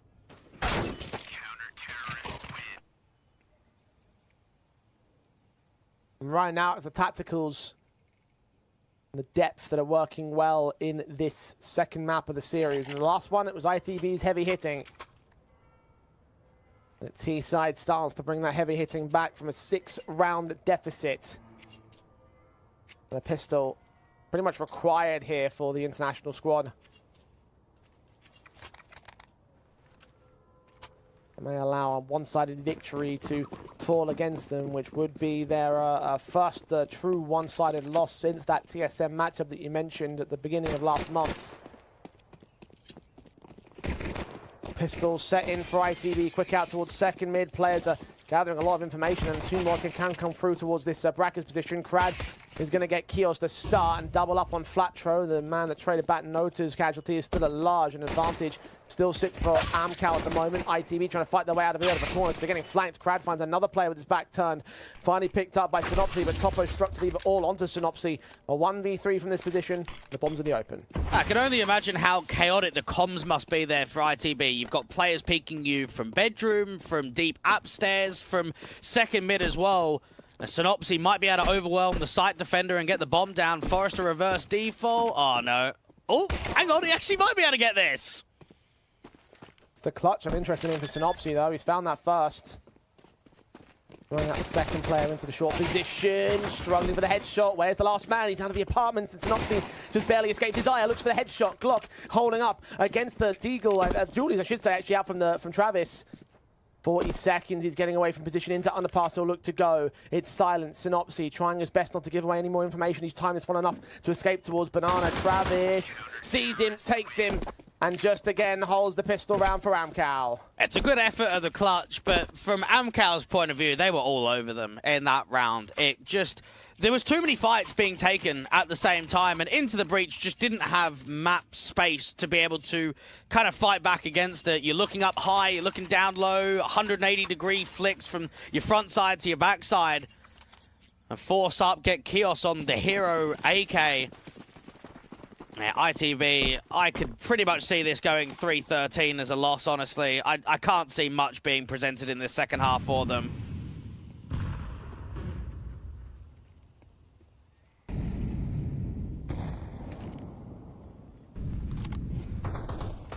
Forced back down for ITB to steal away around and try and establish a final lifeline here in this matchup.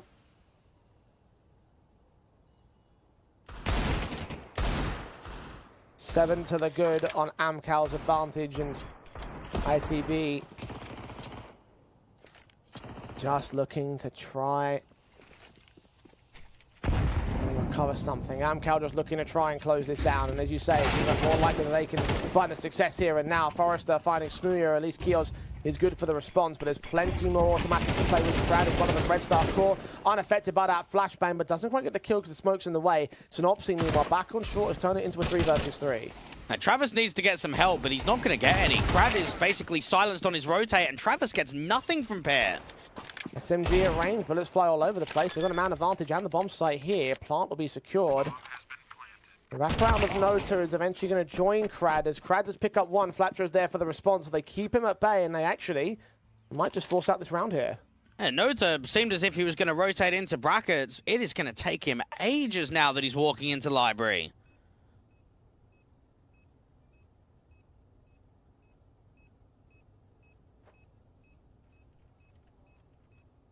Just going to sit pretty and hold the angle. They pick up the rifle just at the end. Hold it into the next round for AMKAL. ITB have found their steal. Okay for his trouble. Maybe 2 of them. Dropping out 1. Second man barely picked up the AK. Should just about evade the bomb blast as well. Barely for Nota's part. There is an AK that holds up for the CT forces. ITB were trying to force out their lifeline, and they have barely gotten it. It's a shame there for AMKAL, because they would have felt that that was the ticket to close down Inferno pretty quickly, not give ITB much of a look in, and then set yourself up for a positive-looking dust too. Instead, this actually could take a little while to close, because we know how important the anti-force buy rounds are, Jay. We also know how important it is for the anti-force buy rounds to be lost. And now I'm kind of looking at this from ITB thinking, all right, realistically, what can we see from them? Can they get themselves up to maybe 8, 10 rounds? Can they knock on the door of getting close towards double digits? I mean, this should be a rollover round. There's hardly going to be much outside of the AK.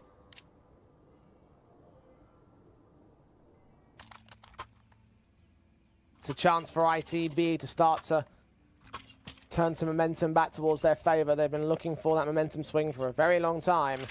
But they've never had a round streak, have they? Every single round they've won on Inferno has been individual. It's true. And 1 round at round 4, then 2 out of the 3 at the tail end of the last half. Now this one that they've just taken on the force buy. AMKAL will also force buy to try and return the favor. Shut down into the breach and put us back on track for a simple end to this second map. ITB flashes against them will ensure they can't take the full-blown banana control. Synopsis expecting Nota to be out here, and the AK does do good against the SMG, so there's your start. Try and get the AK in someone else's hands. Travis holding a close range with the 5.7.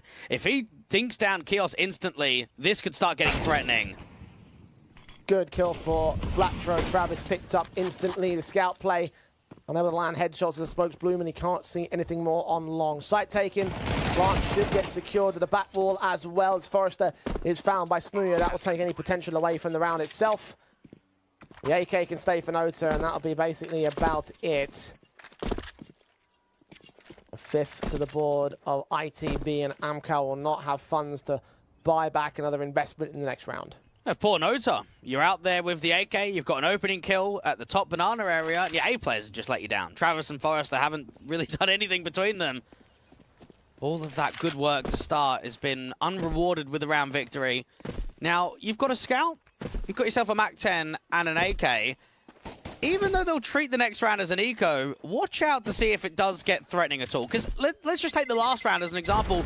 If Nota gets an opening kill, that could be another AK being brought forward to another teammate. And then maybe you've got some weaponry that you can work with. I mean, there's 3 players with armor, so I wouldn't treat this as an easy round in round 16.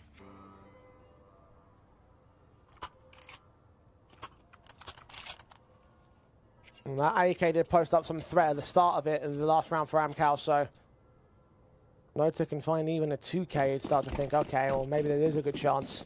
And this is the least played map in the pool for Nota since joining up with AMKAL. Like, I know the Instaman is Anubis, but he's only played Inferno twice.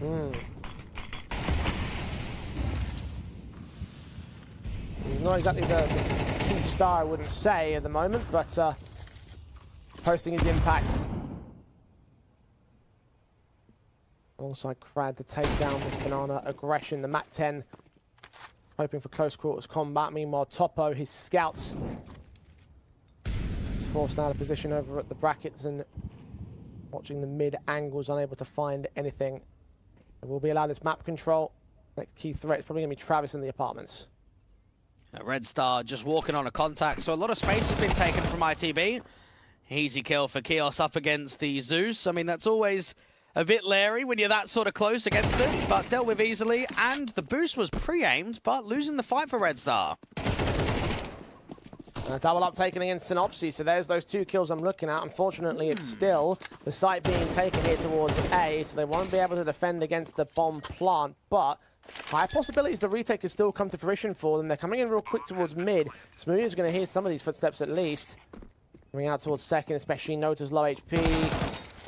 Picked up pretty easily, back to 3 versus 3. Crowd takes that secondary AK and actually does find Smoothie in the end, but now he's on 2 points of health. Galil on Forrester, the scout still for Topo. Crowd drops, flat throw dealt with by Kios. Next up is a 1 versus 1. Tap on for Forrester. Tries to face him closer to position. Burst fire, knows that he's in that cubby corner, and Kios just holds the round together for ITB. Oh, and breathe. That was very close. That was a round where, again, I mentioned it at the start, Jay, it can be scary. And right there, Nota with the AK gets 2. You start thinking there's a very good chance that this eco gets stolen. And that just would have ripped everything for Into the Breach. It would have destroyed economy. It would have put mental in the drain. It would have meant AMKAL gets up to 11. So I think they could actually count themselves quite lucky that Kios won that clutch in the end.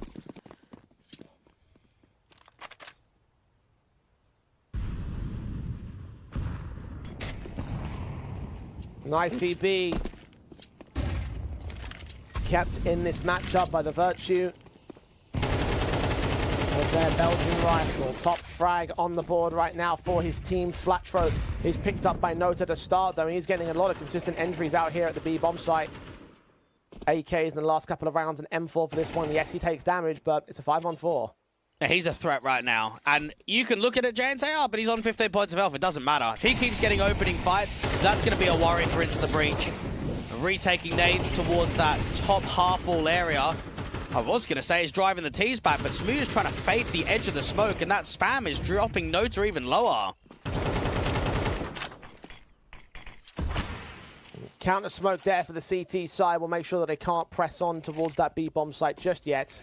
Yeah, they need to get an opening somewhere, or make sure that they're not running into a gamble stack when they exec.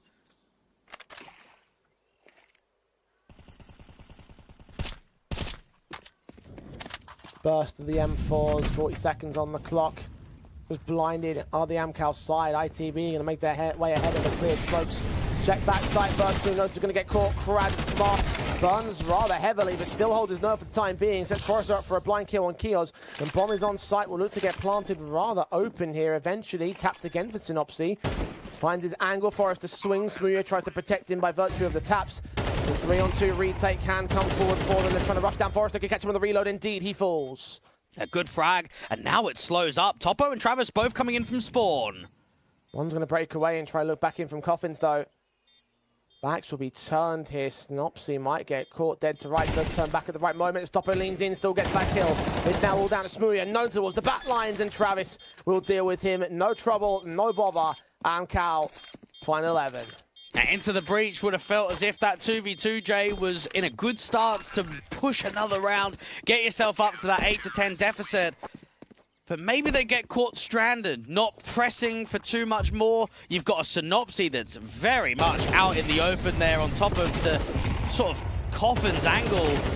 And not fighting towards construction, but not also playing for the CT line. A good check from Topo, and then it forces Smoothie out in the open. They actually make that retake look quite comfortable.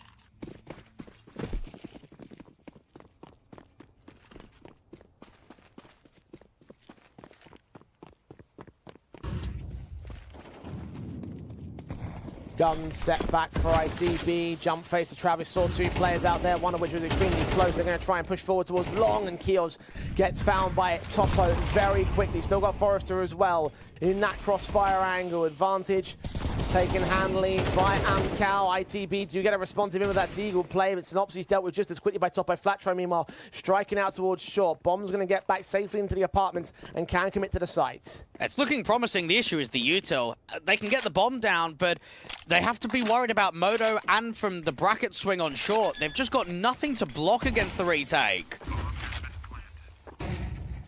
Smooya back into the back wall. That backstab closing in as well from Nota, so they've got all their bases covered, and there'll be a two-pronged attack into the retake. Krad making his way up. Smooya not going to get seen just yet. He's playing as hidden as possible until finally his head is given up on the kill count. Red Star trades back Krad. Known here towards the apartments. Flatro pushed out from the broken wall at Pit. Seeing whether Nota can make his way forward. He's the last man standing and eventually starts falling out of position, knowing he can't win this clutch. He might stick around for the exits. Yeah, Flatcher on the way out of it, but ultimately this is going to be a round for Into the Breach. They fend off map point once again. Actually quite surprising they've won that round, Jay. That was a very aggressive move into A, and they lost quite a bit towards long in the first exchange. We saw them lose that opening fight. They try and trade back. The bomb nearly gets caught in brackets. It's a good backtrack to go back into the apartments and out on the site itself. My problem, though, is even though we're seeing some decent T-side gun rounds being won from ITB, do they have the rounds to work with? I mean, a 7-11 deficit, all it takes is a round like this. An upgraded M4 for Nota, an upgraded MP9 for Forrester, and then that's just map point for AMKAL. How well they're playing. One good man can make all the difference. One good setup. The rifles come into play. You can almost count on it for AMKAL. Into the breach. 4 to make up on the contrary. Need to be flawless in those regards. It's USPs for the most part here in this one. They almost catch Synopsis with one of those USPs. It knows that it has to finish the job off again. Got Red Star aware of that M4's angle. Smooya is there behind him. Almost lining up. In the end, they get both those kills and all threat is neutralized. And Flatro doesn't know about any A presence at the moment, but knows that the rifles have been dealt with out there on B. Chaos has seen one in the apartments, but they don't know about the second. Travis gets found, so Topo, I mean, the best that he can hope for is a kill and an upgraded AK if possible. Damn, it gets it. He does find kills on the kill. Now he's got to deal with the next man. So got Red Star and Smooya on the way to try and ensure this AK is not falling into sleepy hands, and in the end, it will not. ITB building back some better bases to play with on T side within 3 of AMKAL.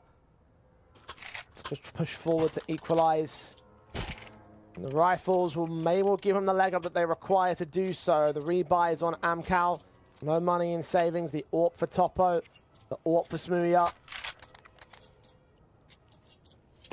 Will stand on even footing, but who's going to edge out the other? And it looks similar to the Sashi series against Bleed, where the favorites are just struggling to close. And we've seen a pistol round victory in the second half and a 2v2 retake, and that's it. Anytime you have a 10-3 scoreline, you feel as if you're going to close quickly, but instead, we're still playing out here. Nota getting forced back with util. Topo to get the first, and Travis gets the second. Forrester makes it 3. Everything is pure destruction in brackets. Oh, they walked right into that one. The trap laid by AMKAL, sprung by those 3. Topo, Travis, Forrester credited with plenty of proficiency. I mean, look at the HP on those 3 guys. Not really much was done in return by Into the Breach. And what a kick in the teeth that is for ITV. Yeah. You've been working so hard, you go into round 20, and you just lose it instantly. As soon as all of those brackets players fall without trade, you know that you can't even recover this round. It's like you said, one good play, one good moment, one good man, or maybe just one good 3-man crossfire is good enough to just basically end things and take that map point for AMKAL. For ITV, it's a must-win round given their economy state. The Smooya and Red Star are going to try find something to return. They find a crack angle for Smooya on Travis. Smoke down to protect himself. Got to win a secondary fight towards Pit, a third player. Also on the defensive to try and support the casualty that was lost.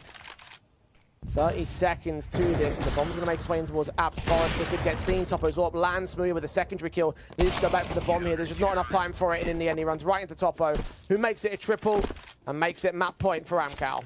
Well done there to AMKAL. They haven't quite been pressurized all the way. But even noticed the rounds that have come in. Yeah, okay, it hasn't been a consistent second half, and I'm sure AMKAL would have liked to have closed earlier. But 3 in a row for ITB, then there's an answer. 2 in a row for ITB, then there's an answer. We're not seeing a massive round streak, are we? We're not seeing those 5-6 rounds in a row where then you start thinking, okay, maybe it is a 2-0. The buy state is just wrecked for round 21. If you want to close for AMKAL, this is the perfect round to do it in. Indeed. Tech9s, Galil.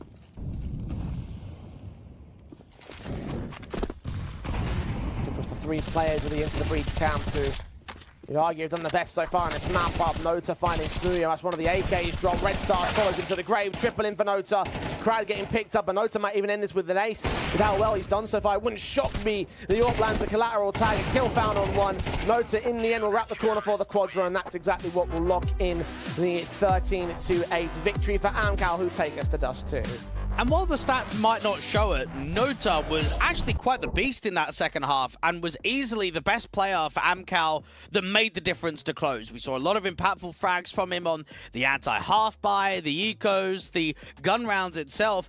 I'm keen to see what he's going to be like in the 3rd map decider on Dust 2 now. Especially because now we've seen these 2 maps picked in by their respective sides, been confident by their respective sides, so you've got some very strong stances for each team within the series itself. I mean, look, I'm not sure how to weigh things up on Dust 2 when it comes to today's performances before we get into into the weeds of all the map performances. Yeah, I would say both teams have played at an adequate level.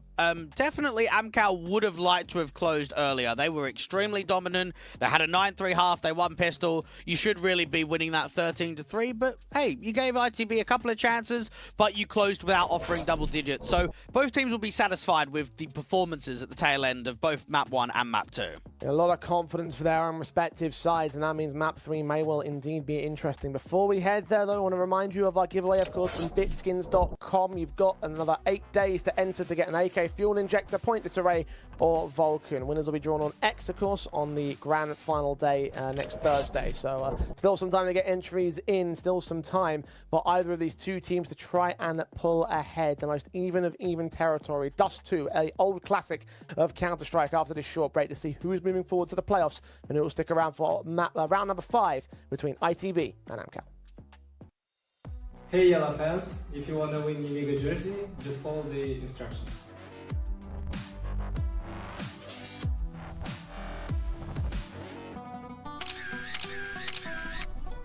Go for the Deagle. AK. Probably the UMP. Favorite gun? Deagle. AK. Up. AK. Up. Go for the Deagle. AK. Probably the UMP. What? AK-47. The op. AK. AK-47. AK for sure. AK-47. AVP. AK. AK. AK. AK. Deagle. AK. AK. AK. AVP. AK. AK. Op. AK. AK or Deagle. AK. Players from AK-47. AK. Gun AK. USPS.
Finally, I found what I was looking for.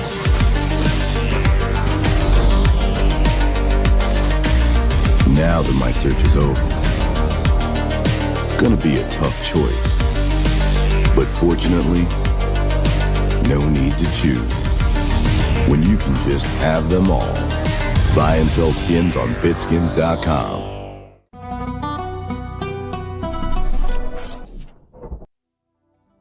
Well, map 3 was decide who is going to the playoffs between AMKAL and Into the Breach. Two very confident maps from the sides that picked them. The Mirage pick for ITB, as you would expect, and that Inferno pick from AMKAL showing off their tactical depth. Now we move towards Dust 2. And Dweg, you characterize this match as being two very different ideals, the firepower versus the tactics. Which one do you favor coming into Dust 2?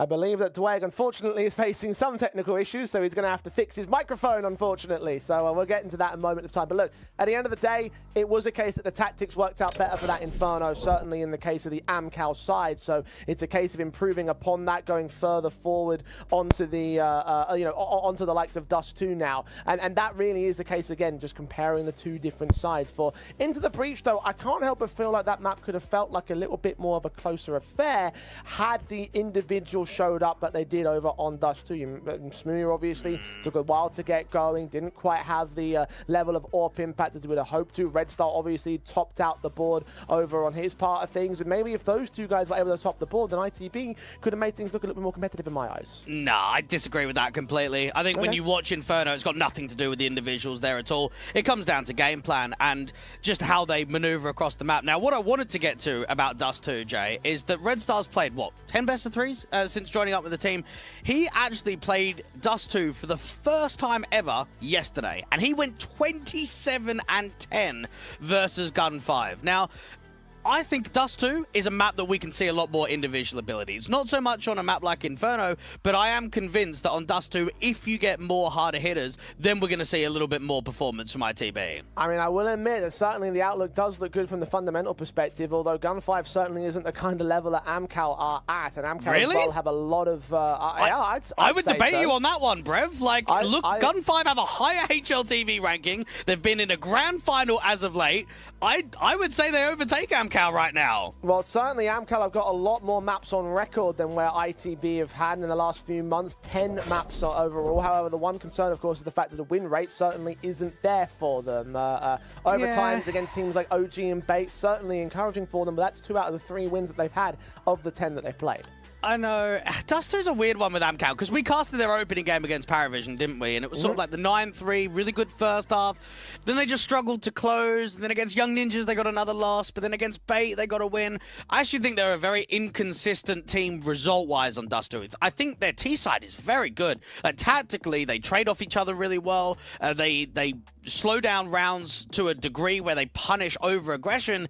It's just that there's a lot of Dust 2 officials where it comes down to the last few rounds, maybe round 20, round 21, a gun round here or there, and that either decides whether they win the map or lose the map. So I can see this being a really competitive decider. Yeah, I can't help but think back to that Paravision matchup, like you mentioned, the one round that they gained on the CT side as being something that might end up impacting things. Because I do know that from the few results that we've had from Into the Breach, they do end up playing well on that T half of things. So if they do start on CT, or if they do start on T rather for AMKAL, and they do get an opening half, I don't think it necessarily precludes ITB from returning a mass number of rounds at the exact same time. So I do see the avenues. And honestly, even though I did predict AMKAL at the start of the series, considering what Dust 2 is comprised of, considering how ITB strengths are played up throughout this series overall, I actually kind of have to admit that right now, the victory for them looks a little bit more likely in my eyes. Yeah, I don't know. Like, again, I hyped up Red Star with what he was able to do yesterday, but you also need to remember sample size. I mean, that's the only time he's played it. So we don't have a huge amount of depth to look at ITB and say, okay, structurally,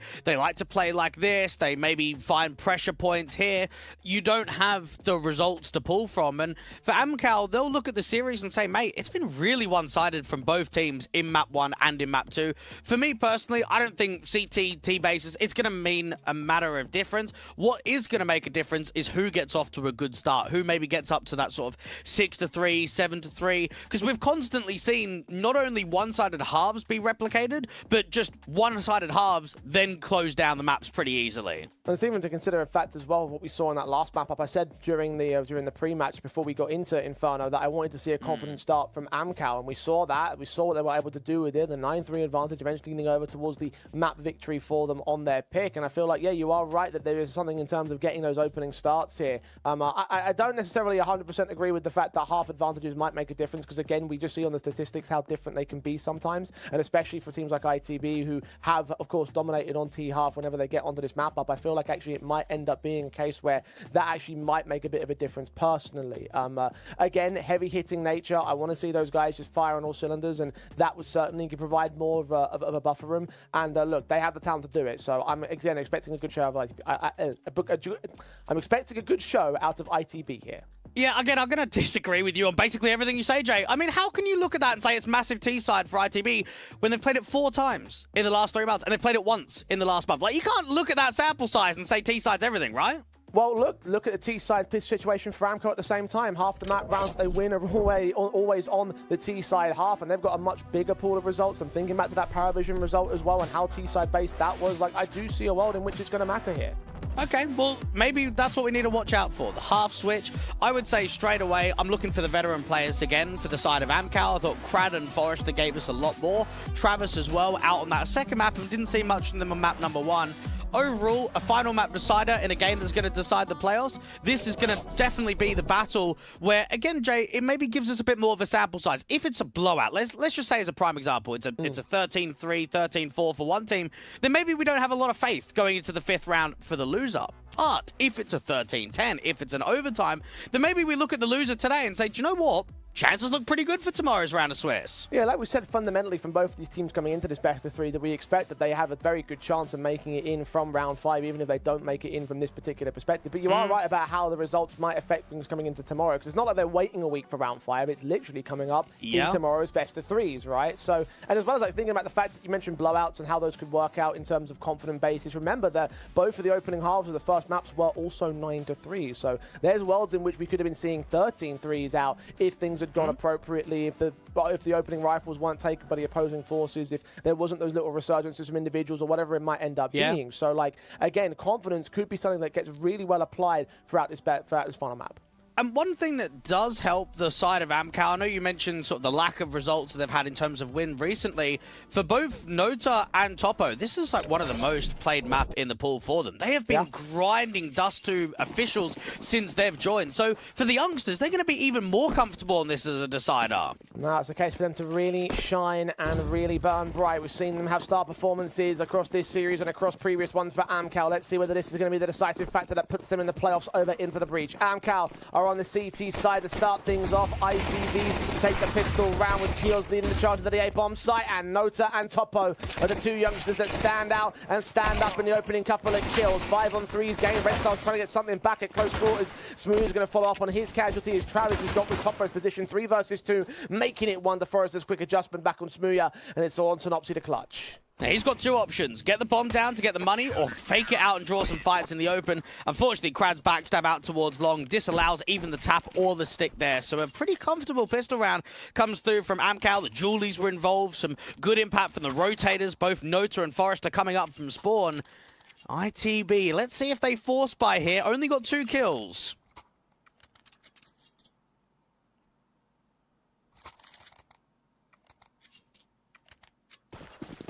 Good start for AMKAL, just like they did over on Inferno. ITB missing out that bomb plant bonus, so therefore can't afford the secondary set of rifle buys or force invests.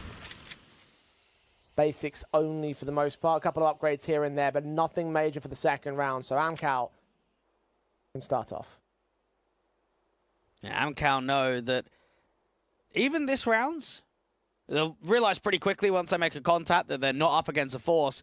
It's still around with the odd upgraded pistol here or there, the P250 or the Deagle, that it could start to get expensive if you're over-aggressing, if you're maybe wanting too much, you're getting too hungry with maybe an SMG player to try and farm up some money bonus. And 2 in play are happy to sit on the B bomb site, so won't be seeing too much aggression from AMKAL. Good shot for Topo Scout. Secondary tags is well involved with this. They do have overwhelmed Nota, so there's a small positive alongside Red Star's secondary kills. So despite their passiveness of engagement, AMKAL will still lose a couple of individuals. Forrester trying to make amends here with his SMG casualties and the money bonuses that will come forward for that. Red Star still drops him, so that's 3 kills out of the basic eco of ITB. Won't be able to get the bomb plant bonus with the way it's been dropped and the number of CTs that Red Star has to face for it, but even one more kill is, you know, not viable, but possible if you land the headshot correctly. 30 seconds to make it happen, though, and very little breathing room. Now, Jay, I want to see if you can do the maths. How much kill bonus have they been able to get? And how much did they spend in this round? Maybe just do that one. That might be a bit easier. The spend I can't do. You can't do 2 P250s and a deagle. oh, spend for ITB. Not from AMKAL, sorry, I thought you meant for AMKAL. Sorry. Oh my god. Oh yeah, let's just add up the armor and the util and the SMG and the rifles. Brev, this is the man that I have to deal with all day for 3 best of 3s. You didn't specify. You just said how much did they get. You didn't say which day it was. It was AMKAL or ITB. Oh man. I'll see you at Fume tomorrow. Yeah, like. Rifles set in for Into the Breach, and I can tell you that their buy state can certainly afford this. Now, can they find the reset? Forrester in, ran immediately out by Red Star's parts. Opening kill advantage. AMKAL down a man. It looks a bit silly when you've got Red Star on the other side, but let's be real. If Red Star's looking the other direction or there's not someone in the upper tunnels, it's a lot of space that gets taken. The risk does not pay off, and they've already spotted out the ramp player. Krad's been able to get one and actually stay alive here, though. Yeah, Red Star traded back over towards the B bomb sites and tried to walk out ahead of that smoke that just faded, so even stance established by AMKAL. The mid walk coming in from one player through the doorway. You're seeing Kios try and strike back onto Krad himself. Caught in rotation. The bomb plant can get secured here. For Masters Pro, Topo will get the man advantage. Try and extend it with the assistance of the Flames from Travis. Nota also follows up onto Flatro. And Kios is all that's left. Known towards mid. Coming in from short. Dealt with. Very nice response from AMKAL. And this has got to be Red Star getting basically the freest kill that you could ask for, and then just everyone doing nothing. You get the bomb down on the bomb side, and you've been able to aggress up from short, but you haven't traded out the ramp player. You haven't been able to fight against the rotators. That looked incredibly disciplined from AMKAL. A 3-0 start looking to be turned into a little bit more. ITB can buy again at least. Cash bonus with the bomb plant, but it won't be the cleanest buy ever.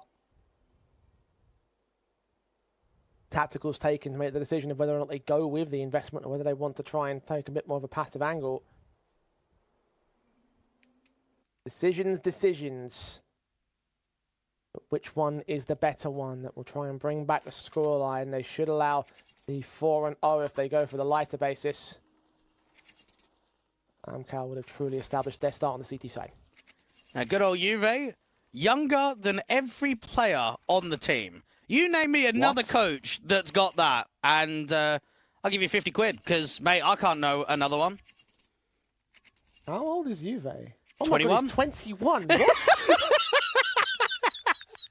Yeah, What? And the youngest player on ITB is tied at 23 for Kios and Red Star. Oh, I'm 28, man. Yeah, no, that's over for you, mate. It's so over. It's over. GG. Well, ITB going with hero rifles on Red Star. Upgrade pistols on the half invest, so a little bit of firepower that can get done, or damage that can get done. Yeah, and hoping that Red Star would find that opening pick like he did in the previous round. This time, not going to find so free of an opportunity. Not going to see that tunnels walk or the attempted push in from dark. You got the AWP of Topo, just waiting for Flatro to give him something over here, but just nothing offered up by the T side. They form most of their forces towards Longhouse. And this is just patience, isn't it, for Topo? How long does he hold this angle for? I suppose he holds it for the entire round as long as Nota is maintaining top mid. Shot missed from Topo as the T's will now start their walk up and out towards the A bomb site. They'll look to commit. But they're going to have to fall away and try and rejoin his teammates in the later portions of the round. Red Star's AK strikes on 2. The AK back of Nota able to recover it to a 3 versus 3 scenario and lose a very no way feedback comparison. Almost caught Forrester on the jump up, but he maintains his lifeline. Nota's low. Red Star still in play. Yeah, Red Star needs some help, though. He's getting absolutely nothing from his teammates in this round. Smooth on a Tech 9. Red Star still ends up with a triple, though. He's lost no HP for his efforts. He might do this on his lonesome still. AK on the CT side moving closer, runs into Nota's hands, and the AWP will pick it up. The AK recovered onto Smooth's part. Now for him to finish off the job. And his teammate had started. Footsteps close to sight. Engagement bounce. Spray through. Sees that second man and holds it together for ITB. Well, just about. I mean, you could feel that Red Star was about to be fuming at that round if it doesn't come in. You've got a hero AK. You've still got upgraded pistols and armor for the rest, and they're just not generating anything. But it's a huge bait and switch in that 2v2. Both players are in the same angle, but rather than peeking together, Red Star swings out, and then Smooth just waits. And he doesn't get cleared at all. They think he's out towards long instead.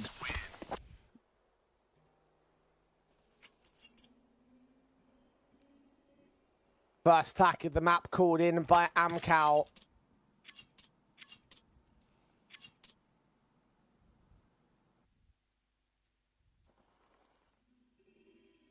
As ITB have faced up a little bit of resistance trying to stop the forward progress of the CT side, but will it be stopped for permanency?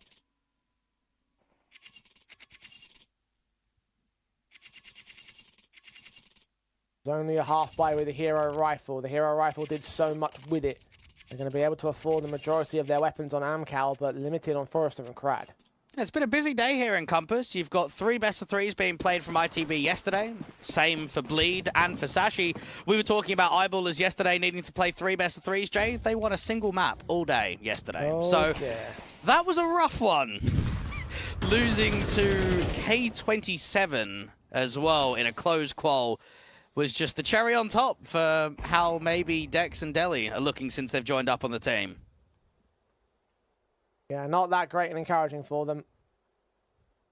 Encouraging start for the AWP in this round, though. Topo is struck onto Synopsy, drops the bomb in its suicide. Forrester boosted up, waiting for Red Star to make his way out into position. Red Star still able to isolate that pick, so 4 versus 4 ensues. Smoke start coming down, Molotovs deep towards the window. The bomb gets picked up and recommitted, but there is presence out towards the upper tunnels here for the CT side. You've got Topo especially moving in. The Molotovs will drive him back, so the main CT force will fall away, and the site should see the bomb plant coming down. This should be an instant save now. There's just no way that AMKAL can work this 4v4. And it's actually becoming a bit of a situation of Red Star go kill and ITB win rounds. It worked in this one. Just the one man on defensive that was Forrester hoping to hold, but in the end, lose that lifeline. Travis does get picked up by the AWP Smooth later on in the round. The AWP battle goes the way of Topo, though. And looking for the exits back here to the tunnels position. I guess they're a little bit wary of the fact that they're going to hold around mid to B. Should be seeing that AWP stay in for Red Star, though. Pass that off to Smooth in the next round. As ITB indeed connect number 2. Now, considering ITB are the Knights, I'd love to see some jousting, actually. Maybe Thomas and Smooya versus one another. Literal jousting. Oh, yeah, bring it on. How would you set that up? I just get 2 horses and a big pole. I mean, that... yeah, that's how... Where are you going to get horses from, though? I just walk down the local farm, innit? Pay the bloke 20 quid. Yeah, can we just use these 2 horses? Yeah. You teach Smoothie and Thomas how to ride horses for the sake of a jousting Imagine show that, match. though. Imagine that. Oh, no, Jousting the image show in my match. mind is epic as hell, but you Yeah. know, like... No armor or anything, just t-shirts and shorts, mate. Just let's at least think about health and safety before we actually do winner that. takes all. Winner goes back on the team. Topo finding Synopsy first 3-man boost here from the T side. ITB hoping to get Smoothie to look above that smoke, see something in towards the bomb site, but nothing is offered up here. Forrest is hearing all these footsteps. The re-smoke comes in from his teammates. They ensure that no further progress can be made. They can't push into the bomb site. I'm getting quite concerned on how frequently Topo is getting an opening kill with the AWP in mid.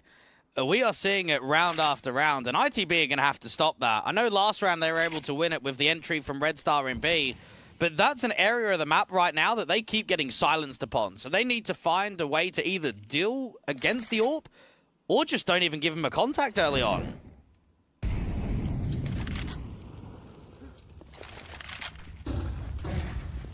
Lean forward towards short. Flat throw. Going to be the split player with the main T-side force leaning up to the long position. You still got presence from Travis here at close to the SMG. The AWP to provide extra support for it as well. They peek in drive back, nearly got turned, but Travis was unable to punish the man. The AWP and Topo can land against one pick. Eventually trades the kills are good. Still got no certain CT spawn entryway. They left the bomb back up towards top long though. Nothing might matter right here. Time stalled out. Flatro does pick up those in the end. And there's still that player coming in for the longhouse. Forrester gets picked up on short. I don't think the Krad's going to make it there in time. Red Star drops. Oh, he's just got a second kill as well. The timing was everything. ITB. Oh, they just secured it. Flatro becoming the hero of the moment because that was nearly a blunder and a half. I don't even know why Krad has just jumped over that smoke there. Like, he's trying to push for the info, but you expect Flatro to try and fight you around that smoke. Big mistake there from Krad after he generated what could have been one of the sickest clutches of the day. Such a shame that those two frags and the bomb plant denial did not quite come in to allow that bomb to not go down. AMKAL, oh, they'll be fuming they didn't win that. That really came down to a simple, like, second, maybe less than that. In a matter of seconds, Smoothie has found the three-man advantage in this round. It's only the half buy for AMKAL. ITB should claim the lead with it. And those are the kind of rounds that we probably look at in hindsight and reflection at the final result and say, okay, that was maybe the difference where ITB were just able to take Dust 2. I mean, a 1v1 with a few seconds. It allows Into the Breach now to take the lead. And AMKAL will focus on the rifles in the next, the best that they can do with the money being where it is. Simple enough for Smoothie to open, simple enough for Keels and Synopsy to close with the AKs. And indeed, advantage for Into the Breach. AMKAL, look for the response. And there is a lot of good teams in that 2-2 portion. You've got Monty that's already there. You've got Sashi that's another one. I don't know. How do we rate 9? Kind of looking at AMKAL and ITB, and I'm just thinking, who loses out here? How good are the chances tomorrow? And this is a good round streak from Into the Breach, but it's another rifle round, this time around without the AWP for Nota, so no opening pit potential for him.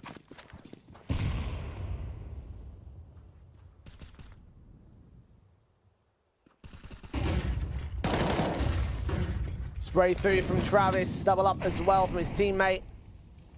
Into Longhouse, Into the Breach, go out. The man advantage, a two-man advantage at that. And Nota gets the smoke down towards short and starts repositioning himself to be ready for any kind of split out to be. You've got mid being held from the AWP, and Smooya might just be able to catch the timing against Nota.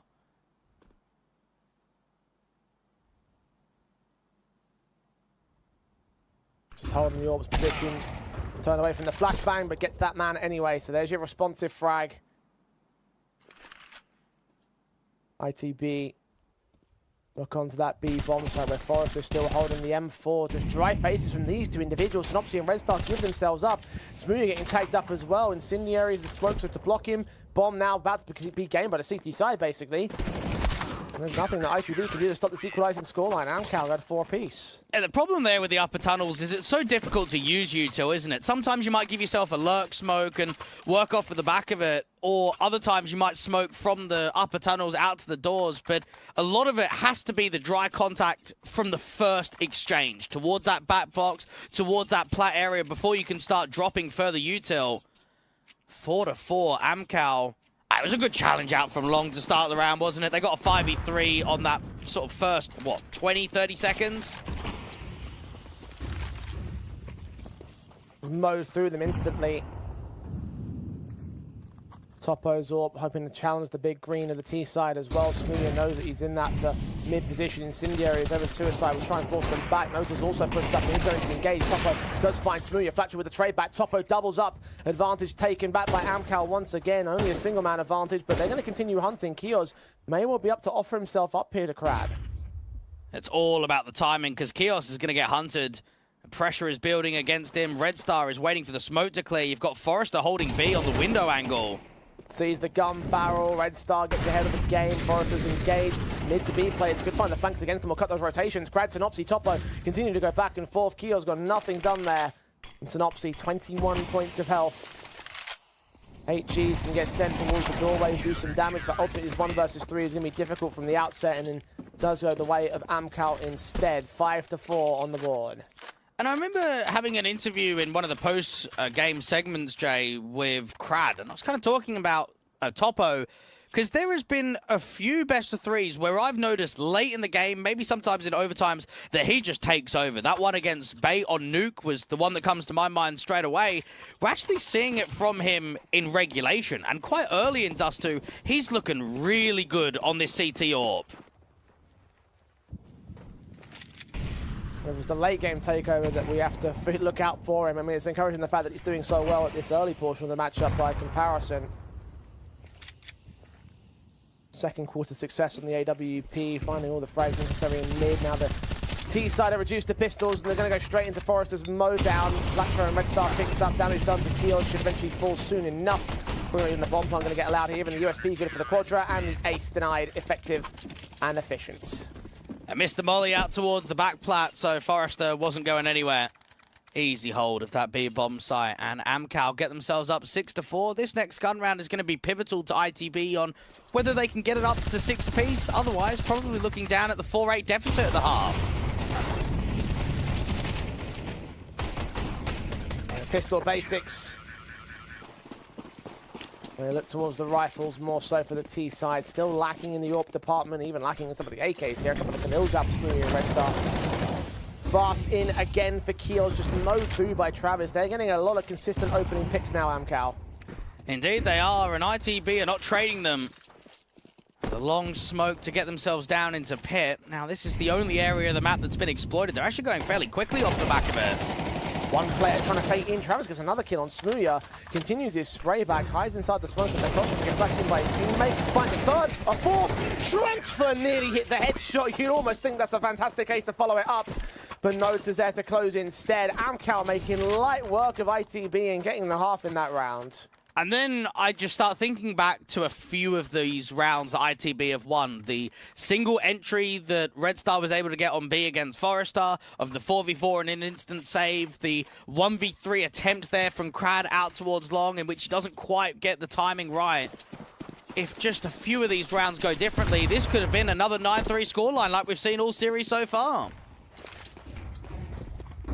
Still be looking at 8-4 for AMKAL, which isn't that far off the mark.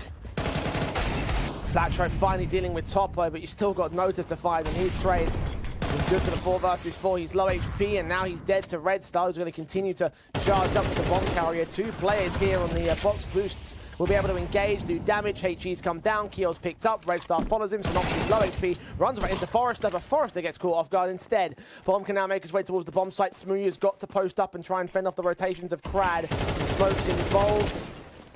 Blind sprays won't connect. Crab wants to get in towards window quickly. He's just dropping into the bomb site. Dealt with one, but not with Smooya. Synopsy was the easy target at low HP. Now Smooya HE's to open up the smoke, but still not seeing his man. Still not seeing his final fight.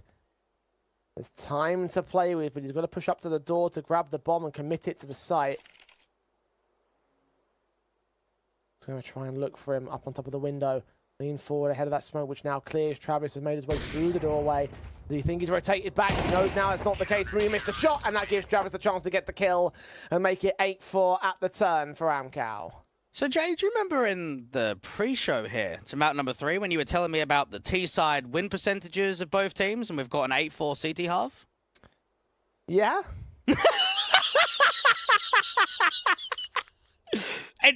Any response to that? No comment. No comment, yeah. I mean, that's an easy way to get out of it, I suppose. What I will say is that AMKAL certainly have performed far better in their CT bases than they did against Paravision. We saw earlier on this week, during this Swiss stage, I should say, not this week. And that can only mean positive things when, again, T-side is up to task, into the breach. Turn around a lot of their performances and look towards the defensive half to bring back this matchup and try and take their spot in the playoffs. Let's play out round 5 tomorrow. ITV Time for the final pistol of the series. Now, Smooya getting quite aggressive in from mid. Now you've got the bomb with 3 into the upper tunnels, a long player and a deep player right back at spawn. And Kios is just spotting. Red Star and Smooya have got that aggressive contact, and there is a kit and double flash being invested from Synopsy. Smooya's pushed forward towards mid, trying to take a leaf out of the AMKAL playbook. Unable to find the kills for it. Now the tunnels players start moving into lower. Topo again drawing out first blood with Travis to follow suit. Red Star and Smooya down and out of the pistol round. Flattro's trying to get some trades and he gets goosed in the process to 1 point of health. Eventually forced back on Nota. Only 1 player taken out on AMKAL thus far. Kios and Synopsy. The bomb cross now. Can't really deny it from this position, but at least they've got that kit player close to the bomb site. No Kevlar on the man though. Needs that backup, needs that support. He's going to go down quickly, and there he is. They've already seen Kios come up from spawn. This player's just everywhere. You feel for Kios. I mean, who do you even fight against? Do you fight against the elbow player, the short player, or the player all the way back that's coming out from mid doors? It's just impossible. That was well done from AMKAL. They had a lot of util, didn't they? They had the first molly out in towards the lower tunnels, the flashes. They were able to catch Smooya quite aggressive. And ITB individually just get picked apart in that round.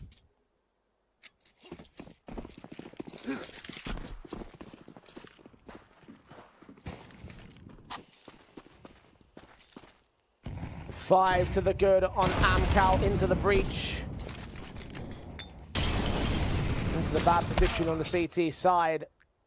Battler and Kios picked up. And Kios, by virtue of the Molotov put out there to the corner of the B site entryway. Synopsy does at least find a response, but they've lost 3 for that response. This is a force buy round from into the breach, so AMKAL could well and truly pull ahead of the game right now. Smooya scouts, Synopsys Galil, maybe able to find the player at the tunnels because site's been taken, can't deny the plant, probably don't get the retake together either. Outlook getting worse for ITB. And it's just disappointing to have Red Star on Dust 2 debut yesterday, and not just so much for him to have such a good individual performance, but for the team to have a good performance. And then you come into this one against AMKAL after a really good Mirage, you're thinking, okay, Decider, we're going to give a good fight, and it's just flat, just not really seeing much from Into the Breach. This is going to be looked at as a disappointment. You've lost Pistol, you've lost Anti-Force Buy. What more have you got left? I mean, this is a 4-10 deficit, about to be 4-11 on the eco. There's just no rounds to play with to recover.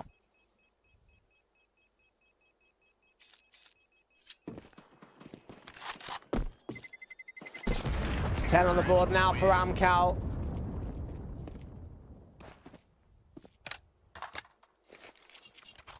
YTB just given nothing to work with in the early portions of the half. They forced the issue, didn't get away with much.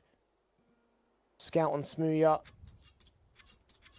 will stay in for the next, but it will be a harsh eco around it. They need to get their rifles out in the next one and try and contest from there. But as you mentioned, AMKAL will be 2 away from the match victory and the playoff spot. ITB in the barrel of defeat and decimation in case of the nades there from Flatro and co. Nota does get picked up. Crowd also followed up upon by Smooya, so encouragement to the long stack. It's a bit worrying for now. The problem is how much for to continue the round. I mean, this is a 3v5 with HP high for everyone for AMKAL. They can start walking. Forrester into a contact, the bomb's tailing behind. They're actually going to get the A-bomb site for free. Now, in terms of the retake, he probably just full send it in towards short. You try and keep it quite chaotic with the pace. Yeah, quite possibly. And go back towards long instead, group up and move together. That'll give Travis some time and room to set himself up here towards the pit entrance. Synopsys is going to get caught for it. Low HP man and that exchange, flashbang forward to Forrester, but Smooya just catches him right in the face. Travis with a secondary responsive, needs to hold on to that third man. Meanwhile, the short presence starts walking and Topo can deal with one of them in Kios. Second man, Deagle, looking forward towards the CT cross angle. Travis will get Smooya in the end and Red Star will be dealt with by Topo. So nice effort not to be from ITB. They've done damage. That will get rebought quickly into the follow-up. ITB need to win this one. Travis was the second lowest rated player for AMKAL in the main Swiss stage, and we've seen an excellent performance from him today. Thought he played very well on the A-bomb site on Inferno. We're now seeing on Dust 2 him being very consistent from the first half and even transitioning into the second. He's up at 20 now.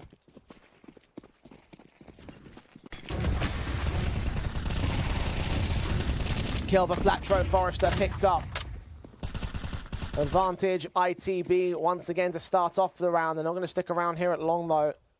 Neither will AMKAL. They're backed away towards mid there on their default. AMKAL know that they need to start exploiting map control elsewhere. They've lost long, so start taking short. Start manipulating mid. See where you can find a freebie, catch a player sleeping. Crad and the AWP are posted out from mid, but not seeing much of a jiggle over an overextension yet from ITB.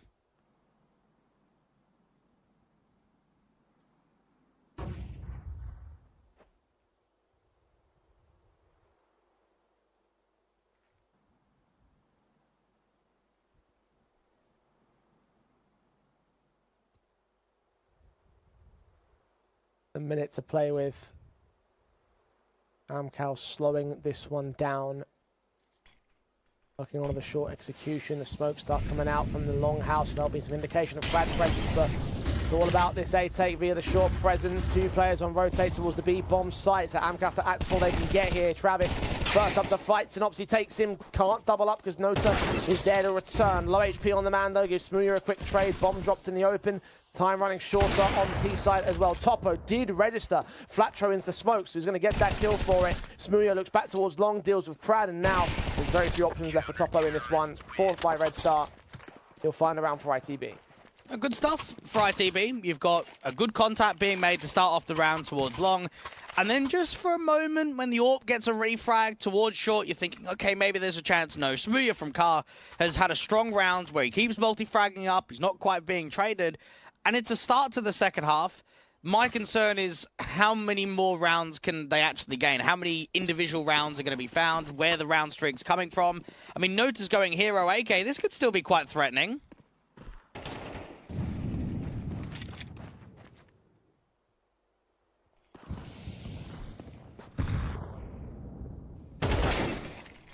Nota engaged upon, kill found. So that threat on the AK is dealt with.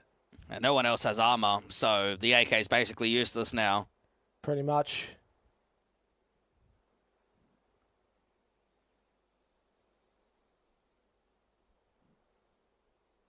Upgrade pistols. And that AK will still get recovered by Krags. It's better to have it than not. But aim punch will be a problem. He'll get taken down supremely quickly. Smokes to suppress. Crowd's going to continue moving on towards short, try and enable something for AMKAL here. If they can maybe run boost the AK, get it out for a decent pick towards A, I can't see much happening. I mean, they've got a few upgrades of a Deagle and a P250 with a bit of util. A bomb plant feels impossible, though.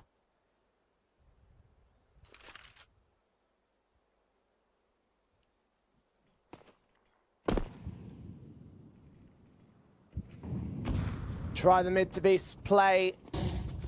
Two players on site to defend against it. Catching off heels with the flash, blinding him off. Red Star also gets overwhelmed. Actually, they've gained the site access and the plant is secure. But again, it's the fend off of the retake that now becomes the next concern. It's going to be very tough. Flash play, they need to try and fight aggressively. They need to get either the AK or the M4 involved in a pick from Travis or Crad. And Synopsy down towards Crad's part of things, so suddenly the AK has turned up potential. They're so far back. Look at the player in at spawn. Smooya's trying to support Flatro, who's given nothing. He's starting to back away. AMKAL are about to see ITB saving this one. These pistols have worked up.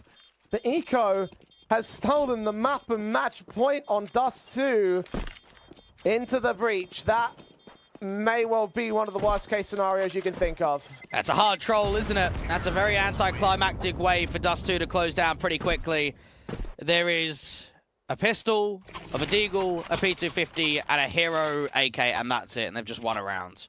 That shouldn't happen. And for Into the Breach, when you were down 5 to 11, that really can't happen. Their money is wrecked. The tilt factor is going to be high. And yeah, I think it's going to be 13-5. I think they're just going to be done off of round 18 now. Yeah, I'm with you. That hurts. That it does. If you lose a gun round, so what? When you lose a round like that, oh, that stings. Don't want to use the term full tilt, but Close to it. close enough, yeah. Topo finding Synopsy to kick things off once again for AMKAL, so mitigated in this round.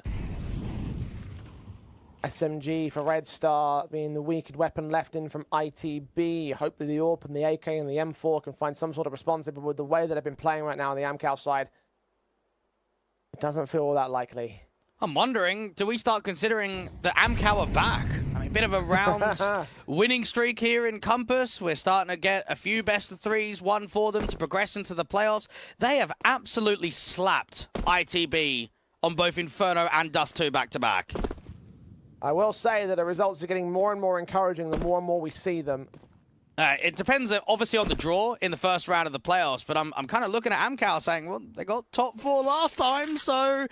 You know, keep that in the back of your mind. It's the same core. Yeah, I'll be excited to follow them through the playoffs.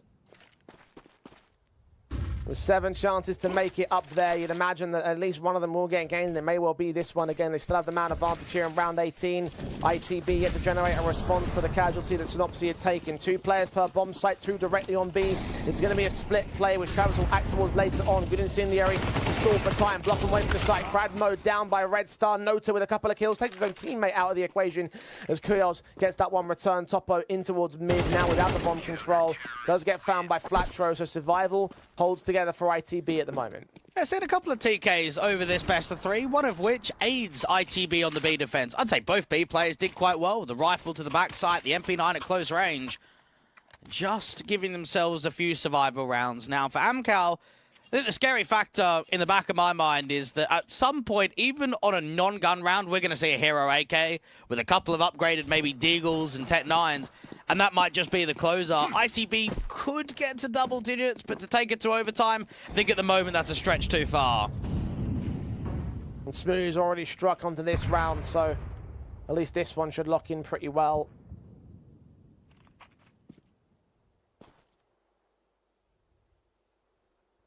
Of course, basic pistols only for the AMKAL side, although that being said, they worked the pistol 5v4, or 4v5 rather than the previous round, so what's one more here? Smooya supported by Red Star, so no more from mid.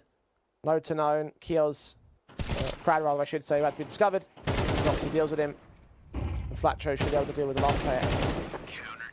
And Nota could only get away with a single pick there for the entire T-side line. 5 rounds the difference. ITB have maintained double AKs. They've still got the AWP. And if you are wanting to generate a strong comeback, if you want to put yourself to be a threat from this kind of a deficit towards that overtime picture, you want to keep as many AKs alive as possible. You want to keep them consistently in the hands of your star players, like your Flatro, maybe your Red Star as well. Synopsy's got it this time around. And Kios is going double AWPing. Now, he's the B-side anchor, so watch out for him very defensively on the back plat area.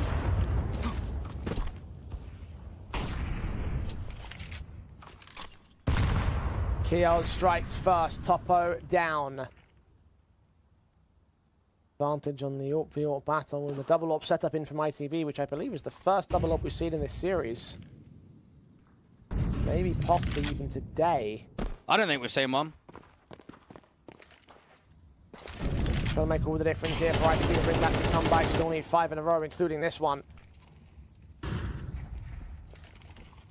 And set themselves up wonderfully with the man advantage. The HE is well placed as well. Will tag Nota up even more.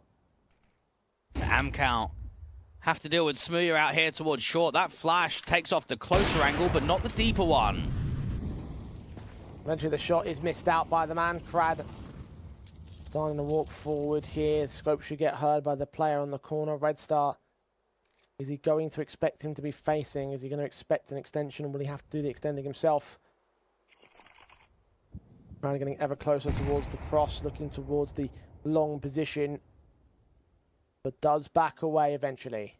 And this is maybe the tell to go mid to B because Crad's not spotting anything in spawn, and he's calling both Nota and Travis back with the bomb.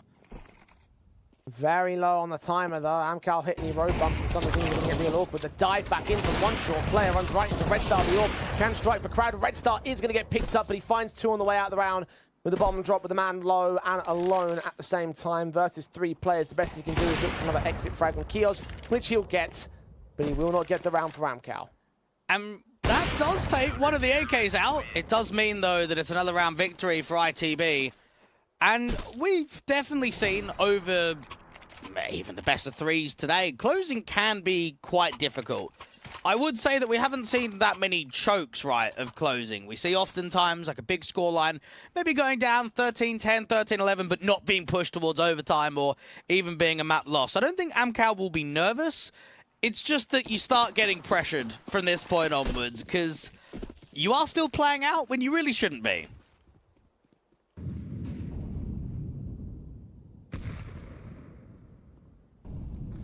Similarly, though, you can't help but have those like flashbacks back to that Paravision matchup in the second half where they would have bring it all the way back to eventually what was the loss against AMKAL.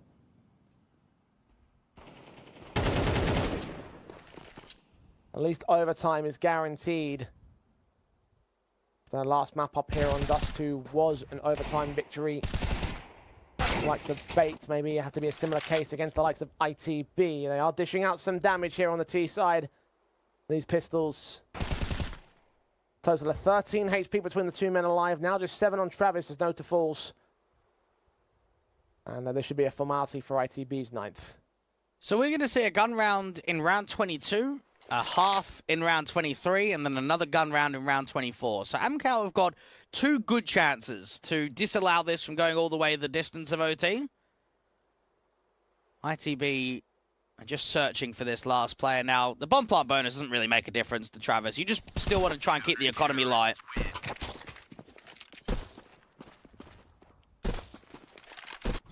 It's number 9 up for Into the Breach.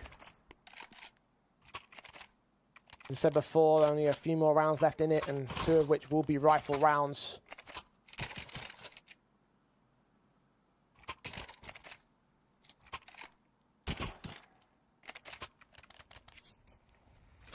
Buy-ups received on AMKAL's part. Chance to close. And they got those AKs. They got that AWP back on Topo. Secondary top frag of the server for the team, rather, I should say, for him. Travis. He's the man that leads the charge. So those might be the 2 that I'm watching out for to make the ultimate difference in this matchup. But it's Smooya instead to open the kill count and runs right back into Topo. Good work there from Topo. You've got Crad trying to bait the AWPer by jumping out from the lower tunnels out to Xbox, and the AWP is pinned to get the refrag. Now, Kios is aggressive alone on B. If he falls, the round is basically over because no one is even close to a rotating room. No one's down there in short, down there at CT. You've got 3 players defending A.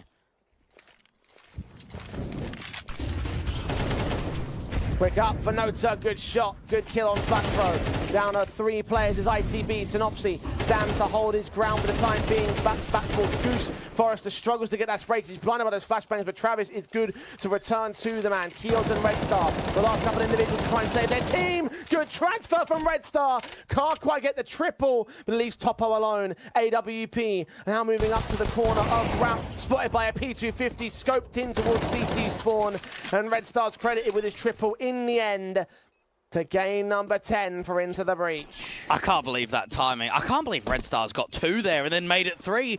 I mean, the short player re-smokes down and then he just comes up. But that angle was being held. But as soon as the util gets used, that's when he jumps up. Great spray transfer and a good jump up against the AWP. That should have been the closer. That was a perfect post plant for AMKAL to be in. But Red Star says, oh no, we play on.